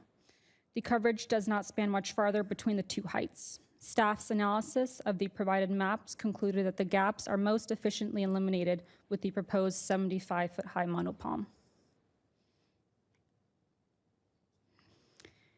AT&T proposes to lease a 896 square foot area of the Children's Discovery Museum of the Desert that is located in the southwest corner of the subject site. The area is currently used for landscaping. The lease area is proposed to have a block wall around the perimeter to screen the necessary mechanical equipment. The wall is conditioned to match the existing perimeter wall around the Children's Museum. Vehicle access to the AT&T lease area will be from the existing museum driveways, and parking can be easily accommodated to service the facility from the existing parking lot adjacent to the subject site. The antenna plan details that 12 panel antennas will be installed. Additional mechanical equipment includes an emergency generator and outdoor cabinets. All equipment is within the enclosed area and will be screened by the proposed block wall, landscaping and painting of equipment to match the exterior block wall. The monopalm is proposed to be 75 feet in height and is proposed to match the existing monopalm on site.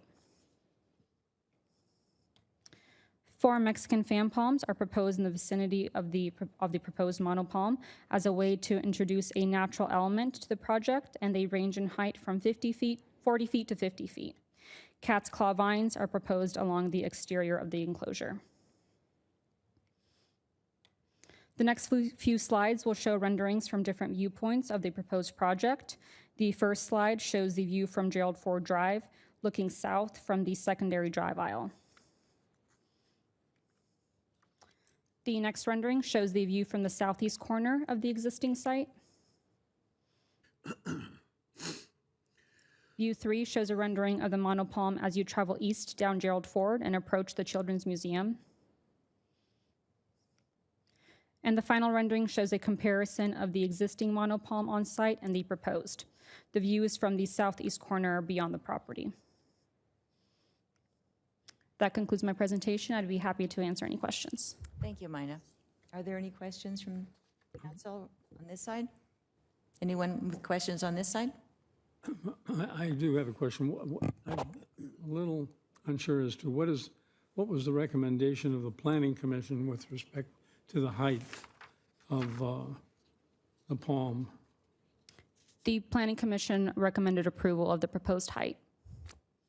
The Planning Commission did request that the additional palm trees that are being planted be taller to match the size and scope of the proposed monopalm. And is that something that we approved by approving this? Yes, so we built that recommendation in that they have to bring in the taller 40 to 50-foot palm trees. That was part of the motion yes, that Murray Bryant had suggested. Yes, that's right. Yes.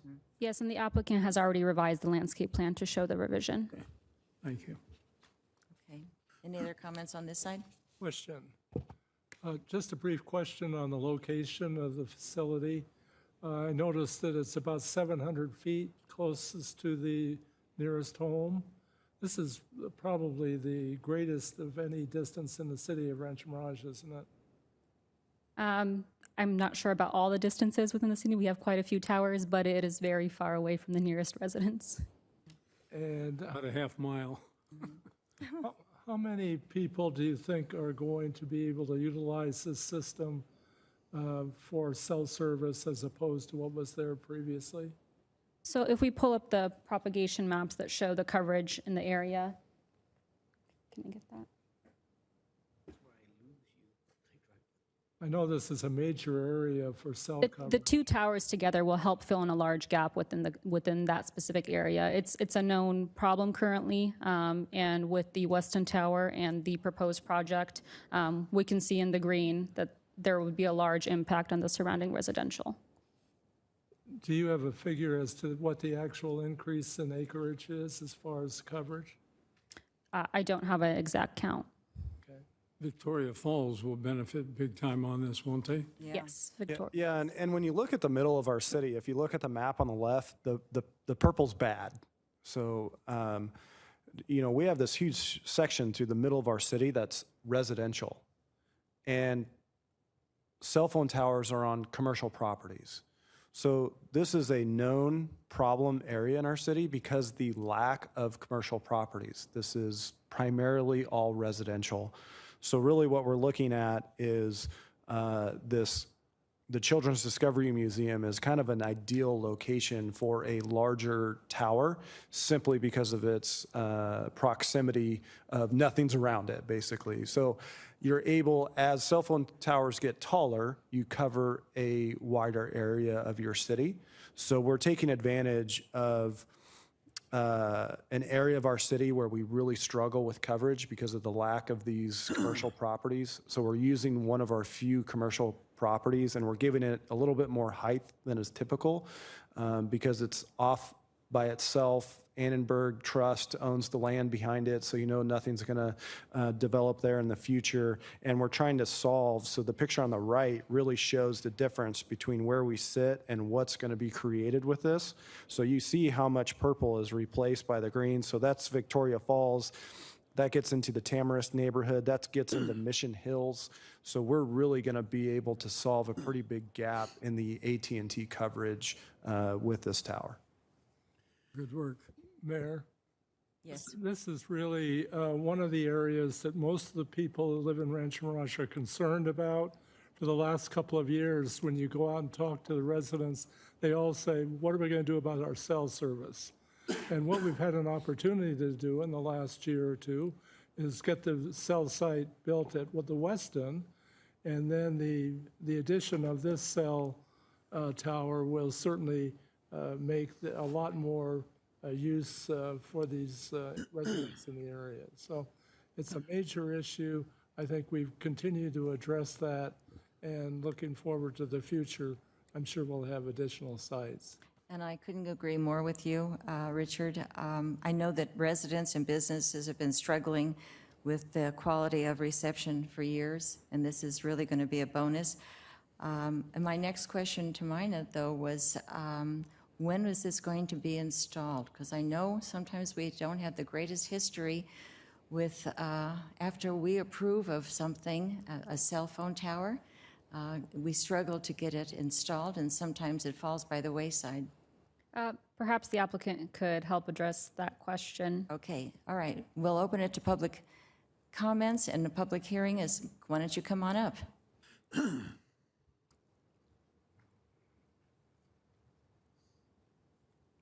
Madam Mayor, city staff, council members, thank you for having me here.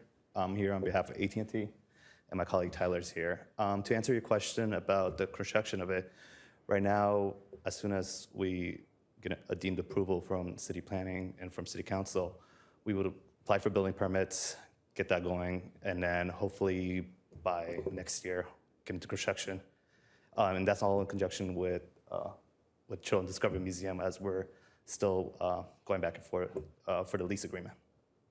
Okay, so when you say next year, do you have a Exact date forecast, I don't.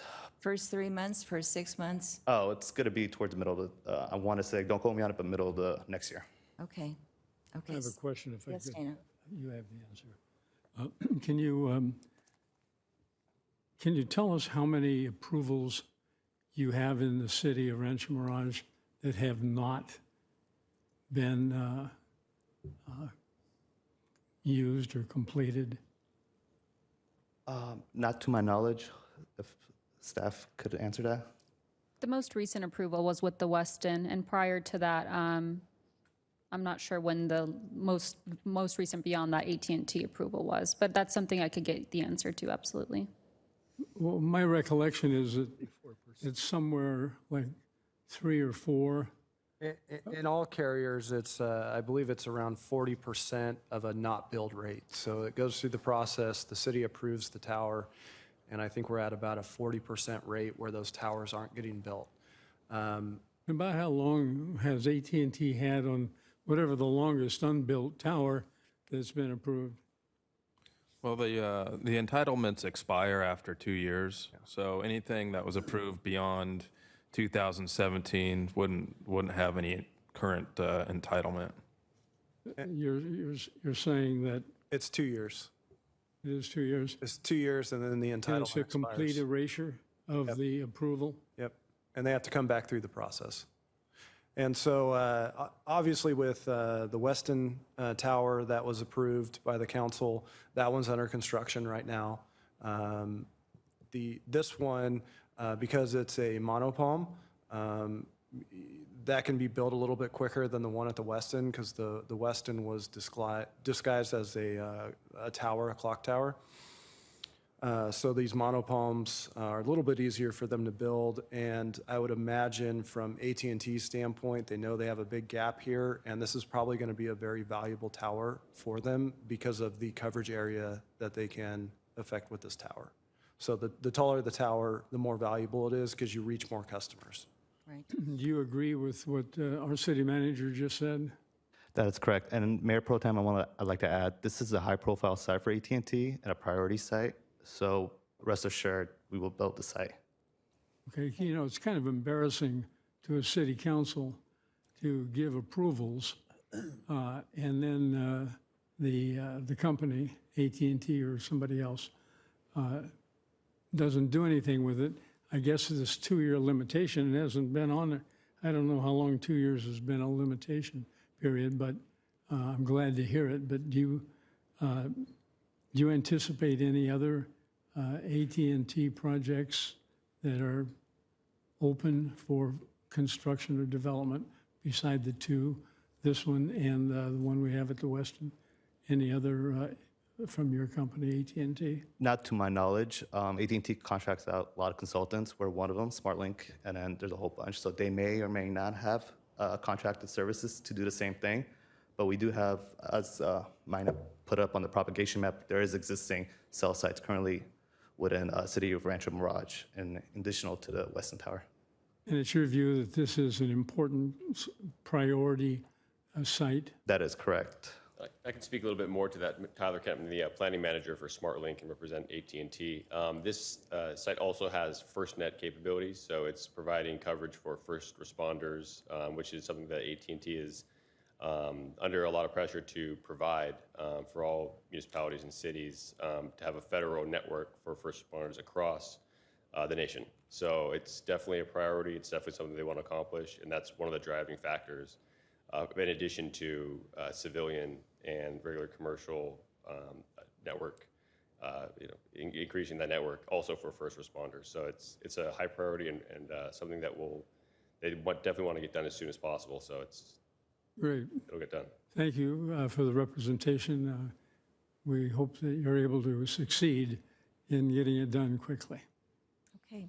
And also, I wanted to ask, on page 13-7, in the second paragraph, and either Mina can answer this, or maybe you gentlemen, monopalms can be designed to accommodate more than one carrier. However, as additional antennas, a second layer, are installed, the screening and concealment of the additional panels becomes difficult.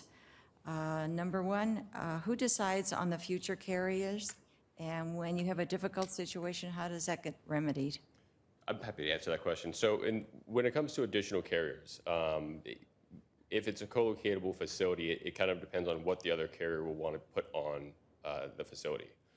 So if they're trying to match a similar design to ours, it becomes more difficult to disguise. The RAD center, it's basically where the antennas are. You notice protrude, and the antenna fawns conceal that or screen it.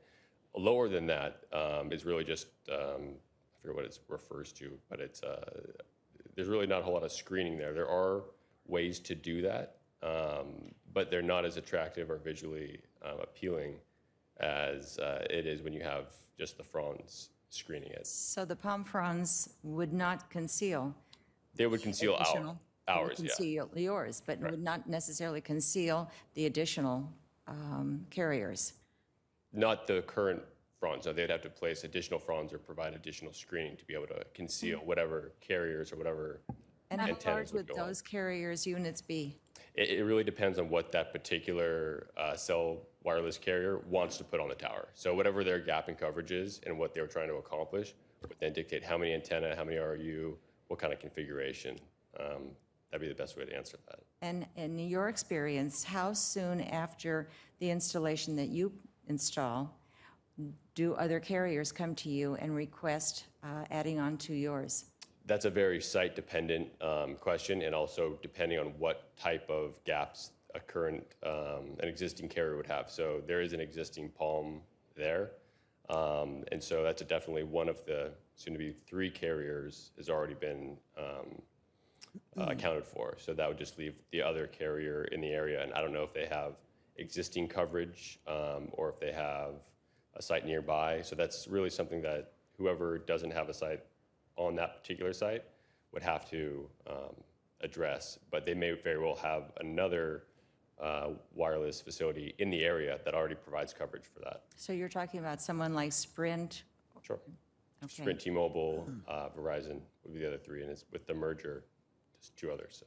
And Madam Mayor, if I may add, we do have a condition of approval that states that the applicant shall not object to co-location. It would be up to the city's review with the conditional use permit. Okay, sounds good. All right. Yes, sir. How far along are we on the western? Near completion, I believe. Yeah, I have a question. Is it true that it's been said that because of the permits that are given through the years and the non-built of these towers is because the technology changes so rapidly that A, you don't need them as many as you thought you would, or is it a money thing, or what happens if they fade away? Is this specific to Rancho Mirage? Yeah. I couldn't answer on previous entitlements or previous conditional use permits that were not moved forward with. For SmartLink and the different projects that we represent, we have gone forward with those projects. In the past, though, there are other factors other than technology that go into, is a site going to be built? Part of it's a budgetary matter. If AT&T decides to acquire another entity, in the case of DirecTV several years back, they put a hold on certain acquisitions and then return to them later. So it's a very large company with bigger decisions than just a particular site and moving forward with Rancho Mirage. So that may be one of the factors. How the project's conditioned may be another one. But again, I can only speak to projects that my company, SmartLink, has worked with. So actually, it's a moving program that keeps kind of moving as far as we're going to build it, we're not going to build it, et cetera. Depending on where they are in the process. So I can't speak to what AT&T budgets for, but I do know that they account for a year ahead at least. So right now we're looking at 2020, 2021 coming up. So this has been accounted for given the stage that it's at. Thank you. Okay, thank you. Any questions, Dan? Yeah, from an anecdotal standpoint, just so that you know, I live across the street in Mission Hills. Oops. You're not across the street. Well, you're not within the 500 feet. Not far. Well, that's right. I'm not excused.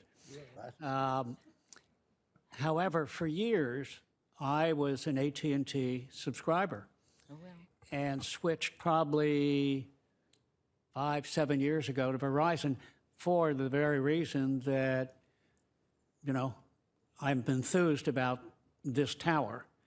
And I can tell you that my neighbors in Mission Hills constantly are always asking, when are we going to get better reception and so forth. And I've said here from this dais that they will go to AT&T or some of the other carriers and say our reception is poor, and they will use, and again, it's not you, it's the person at the counter at AT&T or wherever that says, well, it's the city that won't give us a permit to build. Obviously, an excuse. And not true. Yeah.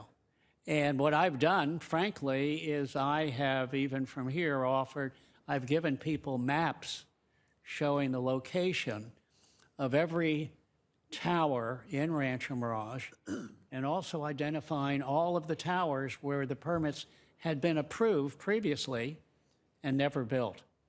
So that as the many questions that have been posed to you so far today, that I'm optimistic that if this is approved, that AT&T will go ahead and build this tower.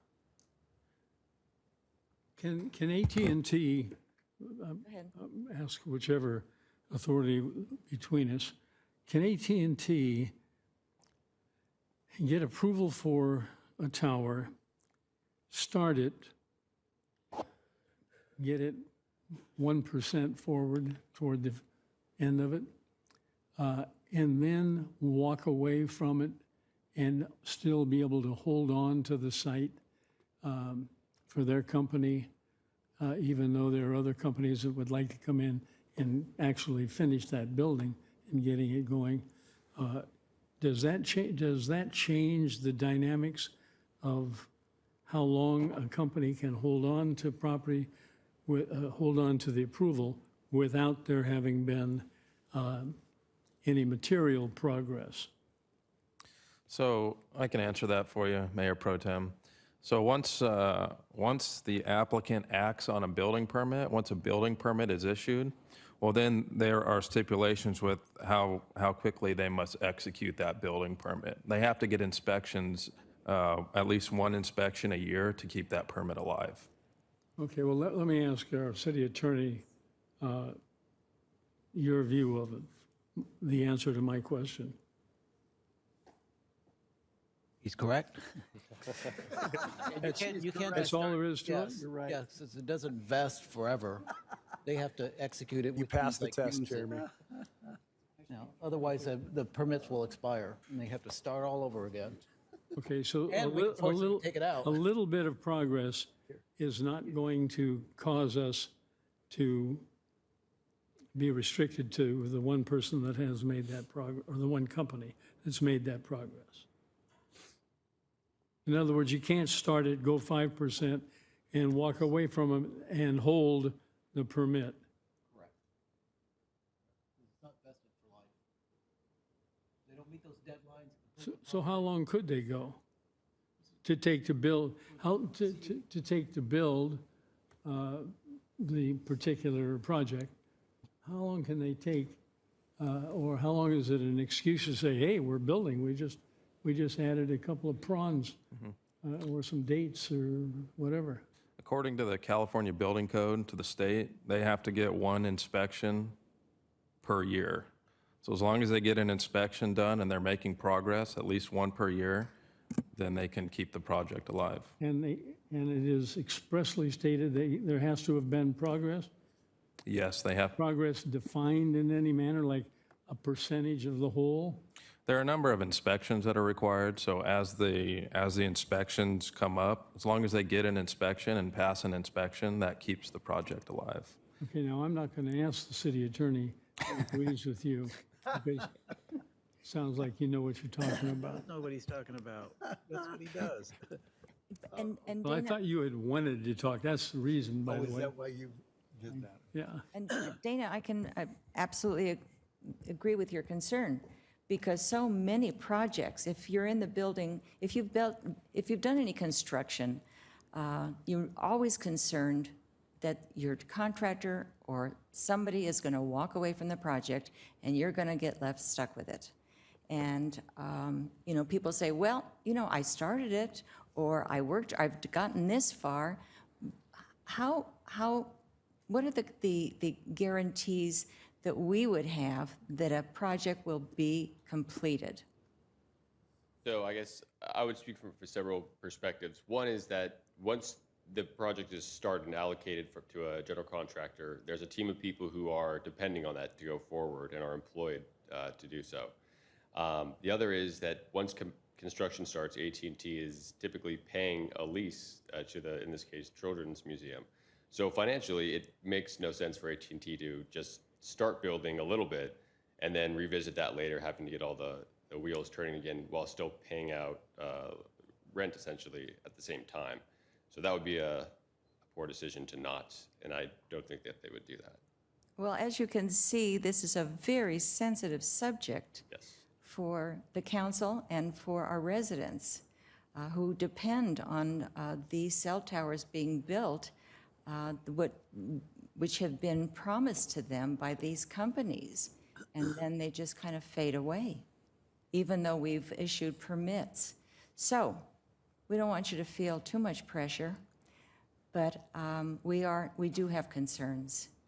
And we're pleased that you're here. We're pleased that you have given us, the reassurances that this will happen, and it will happen, in a timely fashion.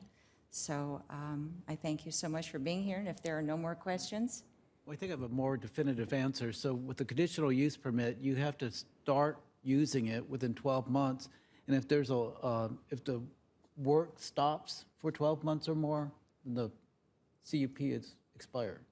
How about if work stops for 11 months? 11 months, and they can commence it again. And then they can commence it again, go a little ways, wait another 11? Oh, no. No? No. It has to be substantially commenced. I know you probably don't know the exact answer, but you might have some sort of an estimate of what it might be. Why is it that areas such as the one we're talking about and the clock tower over at the Westin, where there has been such a need for connectability, what's the excuse of a company like yours that's taken all these years when the situation has not materially changed?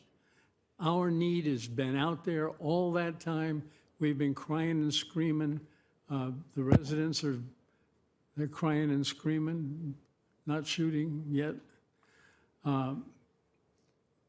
What is it that makes the decision that you're now going to go to an area that you are represented fairly nearby, but not nearby enough to be meaningful to a good number of residents who depend on AT&T? Sure, I can answer that question, but it would be particular to each site and each carrier. So with the amount of approvals or the percentage of approvals that have not been moved forward with in the city, I don't know the numbers of those that are particular, that are specifically Haven't been AT&Ts. started. I'm not talking about the ones that have or have not moved forward. I'm talking about how they sit there, like this one. They sit there for decades. Well, we've got across the street, Victoria Falls, a major housing development, and AT&T doesn't get around to this point. Is it the case that they haven't been built yet, or is it that they were approved, but the building permit was never pulled? Because if it expires within 2 years of being approved and they just don't move forward with it or pull the building permit, I would assume those are expired. And the statistic I heard was that X amount, I think 40-something amount percentage, were approved through a CUP but had not moved forward. I don't think that necessarily correlates to the building permit being pulled in the 11-month timeline, moving them, keeping the permit active. And so on a case-by-case basis, you'd have to reach out to each carrier or ask them, why didn't you move forward here? Was there something within the conditions of approval that prevented you from constructing the facility? Was it a technology decision? Was there something with a budget? It would depend specifically on each and every CUP that was approved, I think, not a general blanket answer. No, we'll tell them that you guys are our power behind us, and that you'll kick them where they should be kicked if they're slowing down. So we're trying. Take care of us. Appreciate that. Okay. Any other comments? Okay. So now when I hang up on him when we're in a heated legal debate, I can't say, oh, I'm driving by the Children's Discovery Museum. I thought you hung up every time we drove by, and it was. But it worked out fine. It worked out great. Okay. Well, if there are no more questions from the council, is there anyone from the public that would like to ask any questions or make any comments? Seeing none? Thank you, gentlemen. And how about if we have a motion? I'll make a motion to approve the filing of a categorical exemption pursuant to CEQA guidelines under Section 15332, Class 32, for infill development projects in Section 15303, Class 3C, for new small commercial structures, and B, approve conditional use permit case number CUP 19005 based upon the content and findings in the staff report. Second. Okay, we have a motion and a second. Please vote. Motion carries 5-0. Hey, thanks for coming, guys. Appreciate it. Okay, thank you, gentlemen. Get it built. Okay, so we're going to move on now to item number 14. How about if we just take, it's now 3:30, why don't we take a 10-minute break and we'll come right back?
Thank you. We're back in session. We're moving on to item number 14, and this is going to be handled by Jeremy Gleim, AICP, and he is the Development Services Director, and this is regarding a resolution authorizing the application for and receipt of SB2 Planning Grants Program funds. Thank you, Madam Mayor, members of the council. The city has an opportunity to obtain a planning grant from the state of California for up to $160,000 to fund activities that could increase housing supply. Staff has already completed the application, but one of the submittal requirements is a resolution of the City Council authorizing the application and receipt of any funds that result from that. So staff is requesting that the council adopt resolution number 2019 next in order, authorizing application for and receipt of SB2 Planning Grants Program funds. Thank you. Okay, thank you. Any questions or comments? Yes, Dana? What would be built? Okay, is your microphone on? What would be built by whoever it is that gets this money? Really, the purpose of this money is to update plans, general plans or specific plans. And since we're already in the process of updating the Highway 111 specific plan, we could use this funding to help fund that. And that's what we perceive at the moment as being the likely use of that money? Yes. Thank you. Thank you, Dana. Any questions on this side? Nope. Okay. Any questions from the public? Seeing none, we will close the public comments and ask for a motion. I will make the motion that the City Council adopt resolution number 2019 next in order, authorizing application for and receipt of SB2 Planning Grant Program funds. And I'll second that. Please vote. Motion carries 5-0. Okay, we'll move on to item number 15. And this is also going to be handled by Jeremy Gleim, and this is a resolution authorizing an application to the Riverside Local Agency Formation Commission, LAFCO, to initiate proceedings for the annexation of the remaining unincorporated land in Section 24. Thank you again, Madam Mayor, members of the council. Got a couple slides just to show you here. Currently, there exists a donut in the city. Oops. There we go. So the image on the left shows that red dashed area. The city, or all the land surrounding that area of the city is in the corporate boundary of Rancho Mirage, but that dashed area is not. So the city staff's been working with tribal staff, and they're willing to start an annexation process with us. You can see the image on the right. Most of that land is tribal owned, and then there is some allotted land at the bottom right-hand corner. But the Alati, who has control over that land, is also on board with the annexation process. So this adoption of this resolution would simply allow staff to start the application process with LAFCO. And that concludes my presentation. Be happy to answer your questions. Okay, thank you, Jeremy. Any questions from council on this side? On this side, do you have any questions? Nope. No? Okay. Any questions from the public? Seeing none, we'll close the public comments and move to a motion and a... So moved. Okay, Richard's saying so moved, and I will second that too. Let's move to approve. Yes. Yes. Okay, and now we are moving, thank you. Motion carries 5-0. Thank you, Christy. So now we will move on to item number 16, and this is going to be handled by Bill Enos, our city engineer. And the subject matter is an award of contract for construction of traffic signal interconnected improvements, city projects 13-308, 014 and 13-308-015 signal synchronization. Thank you. Thank you, Madam Mayor, members of the council. This project was brought to you back in July 2018. Actually, we're recommending a designer for the project, the signal synchronization project. This project will improve the interconnect network and upgrade the controllers in 40 intersections throughout the city. It was split into 2 projects back during the design so that we could maximize the grant opportunities. The grant was capped at $1.5 million, so we split the project to maximize that benefit and successfully obtained grant funding for nearly $2 million. The project we bring to you today for consideration of award is we actually spent nearly 2 years developing the plan, specification, estimates for the project, and after a lengthy design process, coordination with adjacent cities, and looking at the different technologies available, we did put together a good package. The project was properly bid. It was advertised for bid on August 7th, 2019. Bids were open on October 4th this year. And you can see we had quite a response to the bid. We had 10 bidders propose on this project. The lowest bidder was Elecnor Belco Electric, Inc., and again, it was split into 2 different projects. The 014 project, the bid amount was $2,371,834 and some change. And the 015 bid was $492,510 and some change, for a total bid price of $2,864,345. The bids submitted by Belco Electric was looked at item by item and compared with the other bids, and it was determined that it was competitive and it was responsive to the request. Belco has all the proper licenses. No subcontractors were listed on their bid, which means that they're doing all the work themselves. We have called the references on this contractor. We've used them in the past, actually. They were in a sub position when we did the Frank Sinatra Highway 111 intersection a couple years ago. So we do have experience with these. They are a reputable contractor, and we're excited to potentially have them on board. This project was budgeted in the fiscal year 1920 budget by a combination of general fund and Measure A funds. Sufficient funds have been budgeted for the project, and for the total project cost of $2,930,527. And as I said, grant funding will reimburse the city just shy of $2 million for the work once the project's finished. So we're excited to bring this to you. This concludes my report, and I'm here to answer any questions. Okay, thank you, Bill. There is not a contingency in this bid.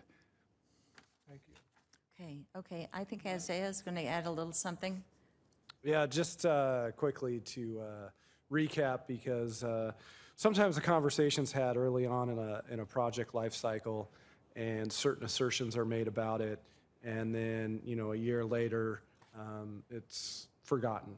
So, with this project specifically, as we all know up here, the city received some criticism from CVAG about not participating in their signal synchronization project. And essentially the city's stance was, hey, we started this many years ago. We were proactive. We went out and got federal grants that are 88% reimbursed back to the city. You can't even get those grants anymore. We've been doing this a long time. We have responsibility to maintain our traffic signals, and this is something that the city is going to do. No, thank you, CVAG. They, again, in one of our projects, took issue with that stance, made some very false statements about our project. So I'd just like to take a minute to remind the council why we do what we do. Local control is very important to us, and it's our job to be responsive to our community. And when there's an issue on the roadway, or there's an issue with one of our signals being down, it's our responsibility to be in a position to be responsive to our residents. We're not a city that looks to delegate things to a regional board that is very slow to react to things. So here the council is today, a year after this criticism, and we're approving, or you're considering to approve, a contract for the actual construction of this, meaning building it and getting it done. While the CVAG program that we were criticized for not joining, where is it? Nowhere. They're still trying to figure it out. They've taken certain motions forward and then retracted those motions and bringing new concepts forward and then taking those back, and they're not accomplishing anything. So this is just another reminder, I think, for all of us up here. We are a city that looks to be in a position of responsibility to our residents. And so it's not very often you're going to see us delegate that authority to another body because they can't be as responsive to our community as us. Now, I fully understand it. There are other cities in the valley that look for those opportunities to ditch responsibility to somebody else so that when a resident comes in and has an issue, they can say, oh, it's not us, it's, you know, you got to go talk to CVAG. But this is just another example of the city being proactive. We went through a whole federal process with this because we're using federal funds. And just another example of us taking on a project and doing a project better ourselves than if we would have joined a regional CVAG effort. For the cities that are joining that effort because they don't have the ability to do this themselves, that's no knock on them. That is their right to make that decision. Just like it's our city's right to say, hey, we're a little bit different. We want to be in a position of being responsive to our residents. And here's just another example of that where, again, the city of Rancho Mirage, because we did it ourselves, is in a much better position than if we would have delegated authority to CVAG. So I just wanted to thank the council for that. And it's a good thing to be here. I'd like to thank Jesse and Bill for all their hard work on this project. Thank you, Isaiah. I would like to just second or echo what Isaiah has just said about us moving forward at a time when CVAG was still talking. Of course, they are still talking. That hasn't changed a lot. And we take a lot of abuse from CVAG and its acolytes, saying that we're not team players. Well, when we're not team players, it's because we don't need a team to do our job. We can do it ourselves. We got our own funding and have moved forward with speed. And during that interim, while we're working and putting a program together, we get these nasty calls and nasty comments from CVAG, Coachella Valley Association of Governments. In case you don't know what that means, that's all of the cities have joined together decades ago to try to do what's best for themselves and the group. And if you can't agree on the group, then each city will do whatever they want to, or CVAG will go forward. But we went forward in this, and our city manager and our city council have received a lot of complaints by the CVAG group, and it's only because they've got nothing to show for all this time, and we've got a program that's moving rapidly forward. It's just an amazing thing. It's like, I don't mean to digress, but it's like our energy program. Our residents are now getting 5% off the Edison electricity bill because we initiated a program that was available in the state about 2 or 3 years ago now, or maybe 4. We initiated a program. After we initiated it, CVAG decided they were going to too. They wanted us to stop our progress on it. We had been moving forward on it, on this progress of having our own electric company, which would have the result of reducing our electricity bills in everybody's home or business in the city. We were moving forward. We were getting shot down at every CVAG meeting, everywhere we'd go. There's somebody from CVAG who would say, well, they're not team players. Well, you don't want to join a team that's at the bottom of the league. You know, if you got the Yankees or the Dodgers, there's bad choices for this year. But at any rate, I just, I'm afraid people don't know what crud we get from CVAG over our independence on things like this. And so from time to time, I like to make some comment about it. But all it means for us is savings. CVAG on the electricity issue, they still haven't got to the first step that has to be approved by the state. They haven't even got that far because they've been bickering and the laws changed on them a little bit. Anyway, I just echo what our city manager said. We're doing things to get them done, and certainly operating and managing the signals of your city are far better if it's being done by local Rancho Mirage personnel as compared to the plan, absurd plan that CVAG has been promoting, where CVAG will be responsible to fix our signal. They will contact, under their plan, they will contact another city or another entity, tell them that Rancho Mirage is having a problem. They then make arrangements to eventually come out to solve the problem that we solved, 4 hours or 6 hours or 1 day after the problem manifested itself. And they tell us we should join them. If we did that, our residents would have every right to boot us out of office. I just have 3 quick things. Start, finish, and why don't you just go over briefly how we're going to control this? If this project is awarded, we'll sign contracts with the contractor. We estimate work will start the first of the year, 1st of January. It's a 4-month construction period, so we anticipate being finished in 4 months. There could be some delays during there. Usually are little things come up during construction. It could extend into 5 months, perhaps. That's our plan there. All right, and then the control is where? With your Public Works Department. Thank you. I just want everybody to know that we have it covered. Yes. All right, any more comments on this side, Ted? Yeah, this is, as Isaiah and Dana both have said, this is the subject regarding signal synchronization that comes up regularly at the CVAG Transportation Commission meetings.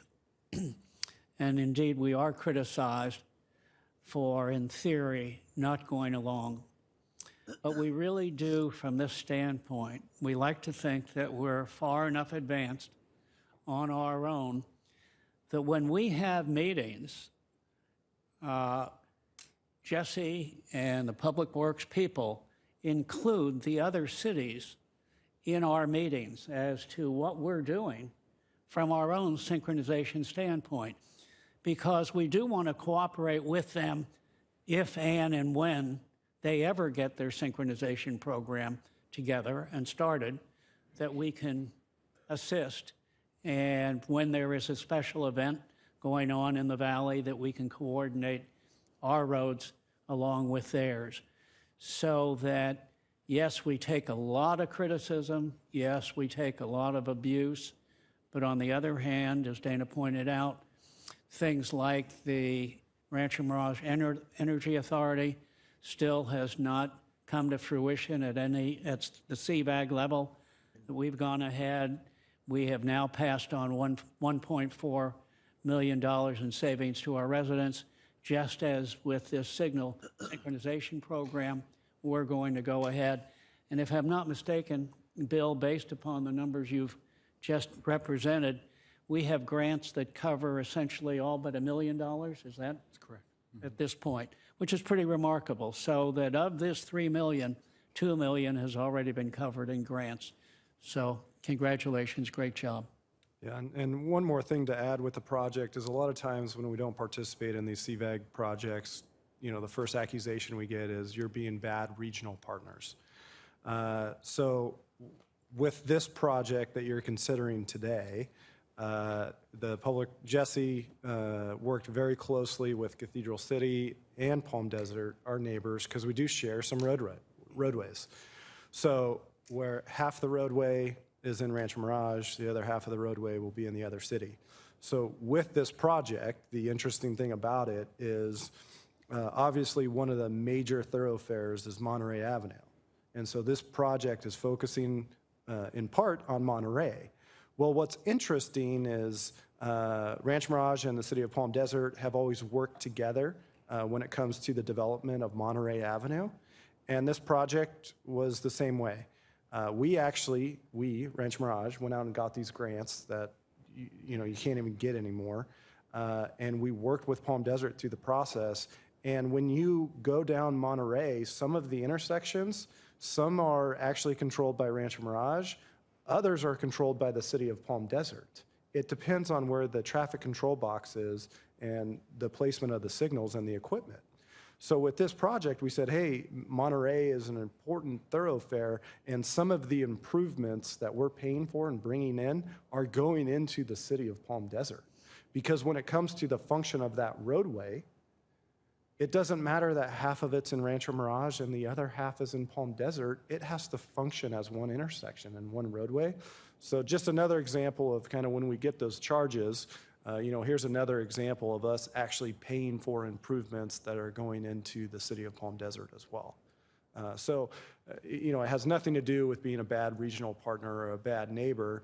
It's just we're going to be in a position to be responsive to our community and deliver a better product to our community by doing it ourselves. And that's the threshold when we consider, do we join these outside projects or not? And it's a simple measuring stick. If we can do it better ourselves, then we don't join and we do it ourselves. That's it. It's that simple. If I could add to the hostility that we get from CVAG is retribution for our not having the CV link go down Highway 111 and Bob Hope and other major streets in Rancho Mirage, because we never joined CVAG and gave them permission to go through the heart of our commercial and also residential, but commercial, downtown center of Rancho Mirage. Because we've not said, okay, you can bring your bicycles and your kids in wagons and all the things that they claim that will be going down the CV link. We won't let them come through our business community. And so they punish us. That's what they're trying to do. They do a lot of things to punish us.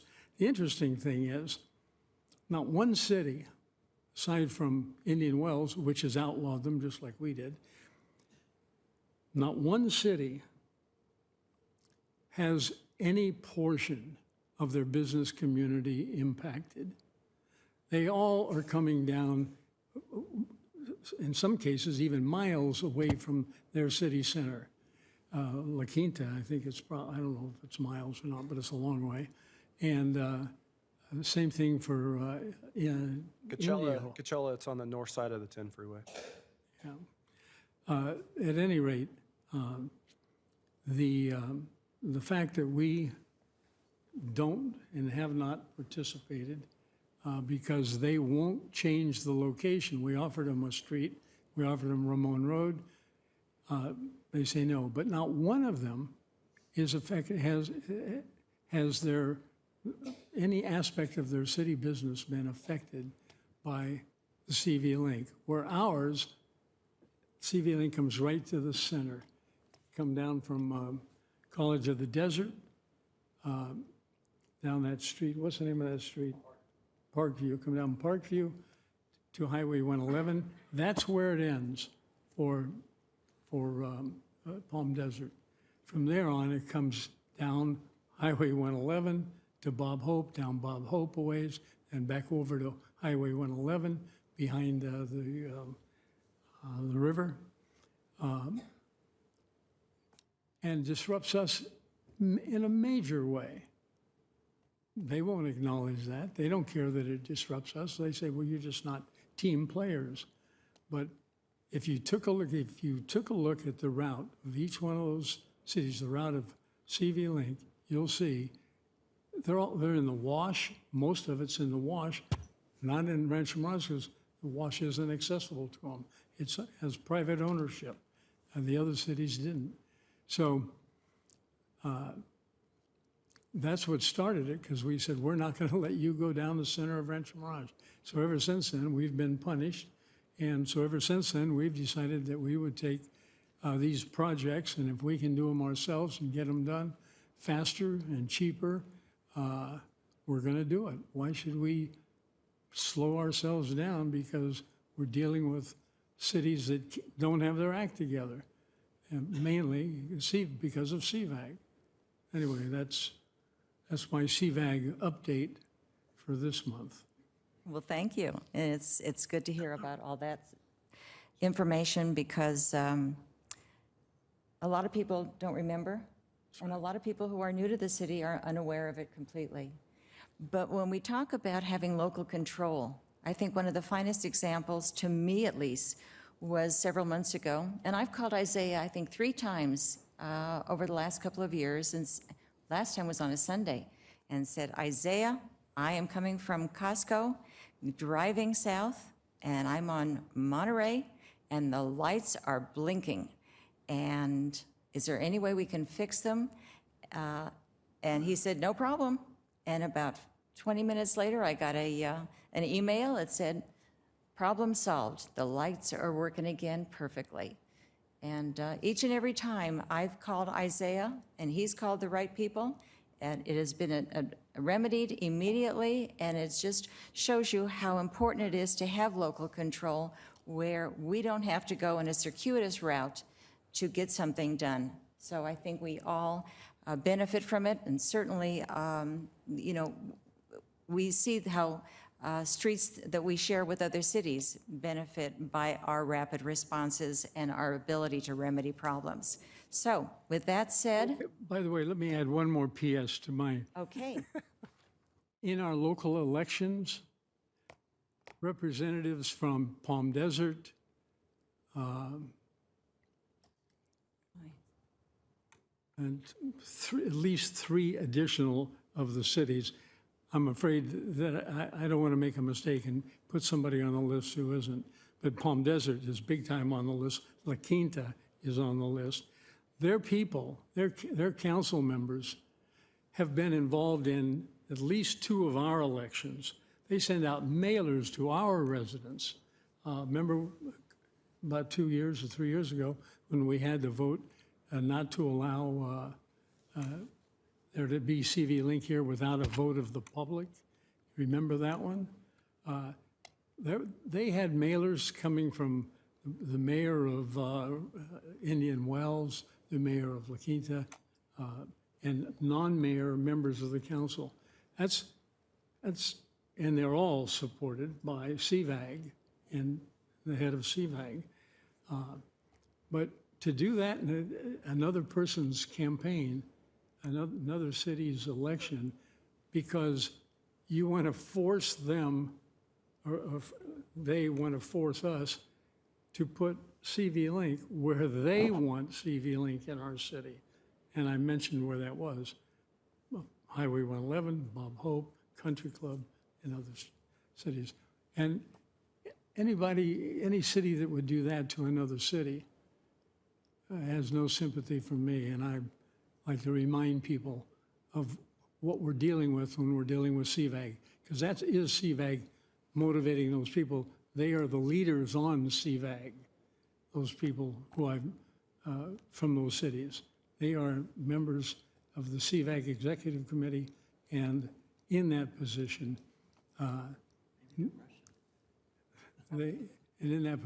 they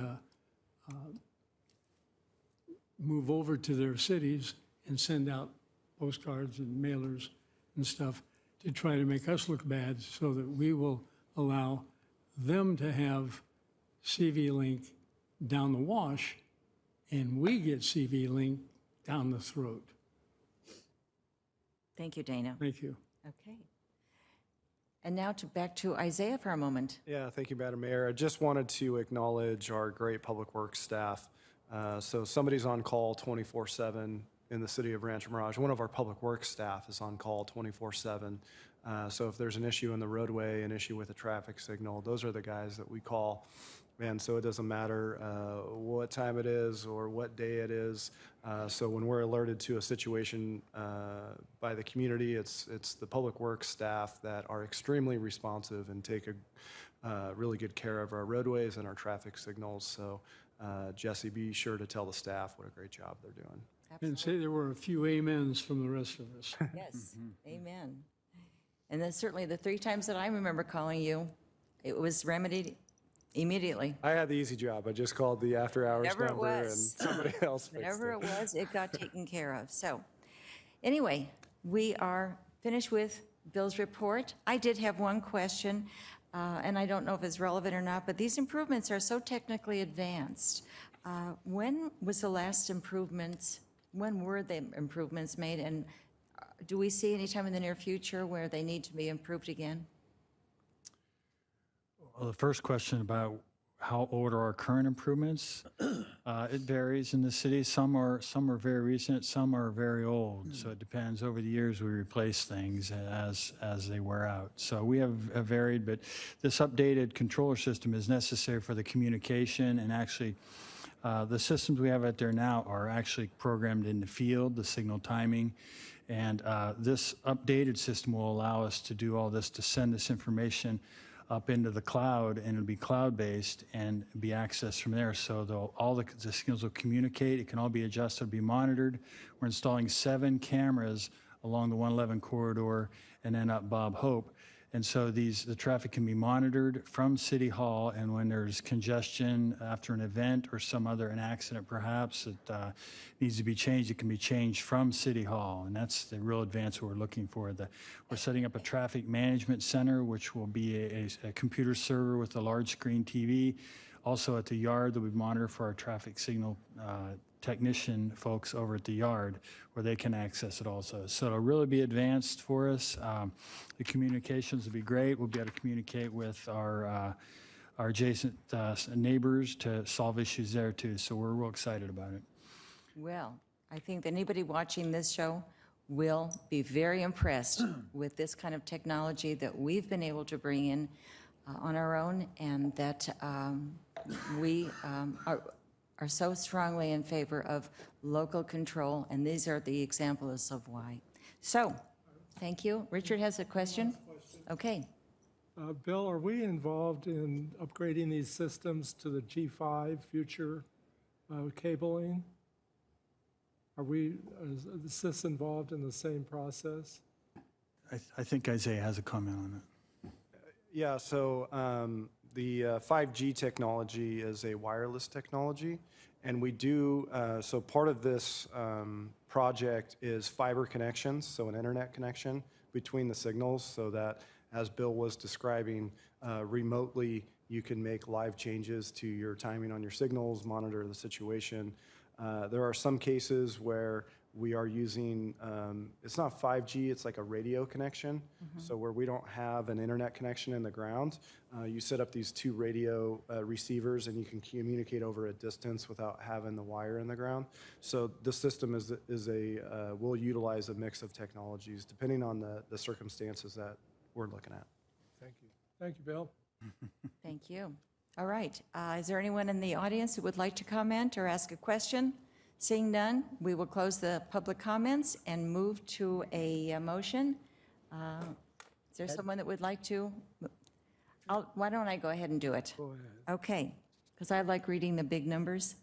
Okay, I move that the City Council award the contract for construction of traffic signal interconnect improvements to the lowest responsible and responsive bidder, Elecnor Belco Electric Incorporated, in the amount of $2,371,834.50 for City Project 13-308, 0.14, and $492,510.50 for City Project 13-308, 015. May I have a second? You have a second, and Iris, you do read those numbers very well. You're into that. Speaking of those numbers, though, let me just ask our city manager who knows everything about numbers.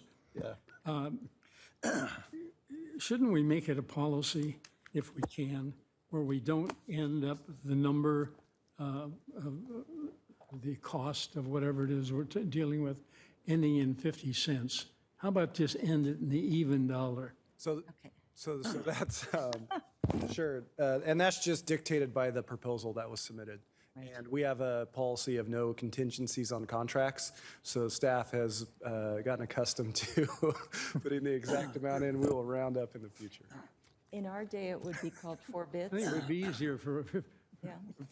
at least for the Point well taken. Thank accounting you. department. Okay, all right. I Now we rest- have a motion. I have a question Okay. to tell you. I want you to know that Isaiah has an unlisted number as of today, Okay. so you know that. Unlisted phone number. You can call me on a weekend anytime you want. And we all do. Okay, so we have a motion and a second. How about everybody vote? And motion carries 5-0. Thank you so much, Christy. And now we are going to move on to our closed session, and Steve Q is going to let us know about what's happening. Thank you, Madam Mayor. The City Council is now going to recess into closed session pursuant to Government Code Section 54956.9D4 regarding 3 potential initiation of litigation items. The council will also meet in closed session pursuant to Government Code Section 54956.9 regarding 3 significant exposure to litigation items. And pursuant to the Brown Act, I have to announce the facts and circumstances giving rise to the exposure of litigation, the city's exposure to litigation. And those include 1 matter involving district elections, a disgruntled former employee, and the Colony Mobile Home Park rent control hearings. Thank you so much, Steve. So now we will adjourn this meeting and see you next time. Stay well.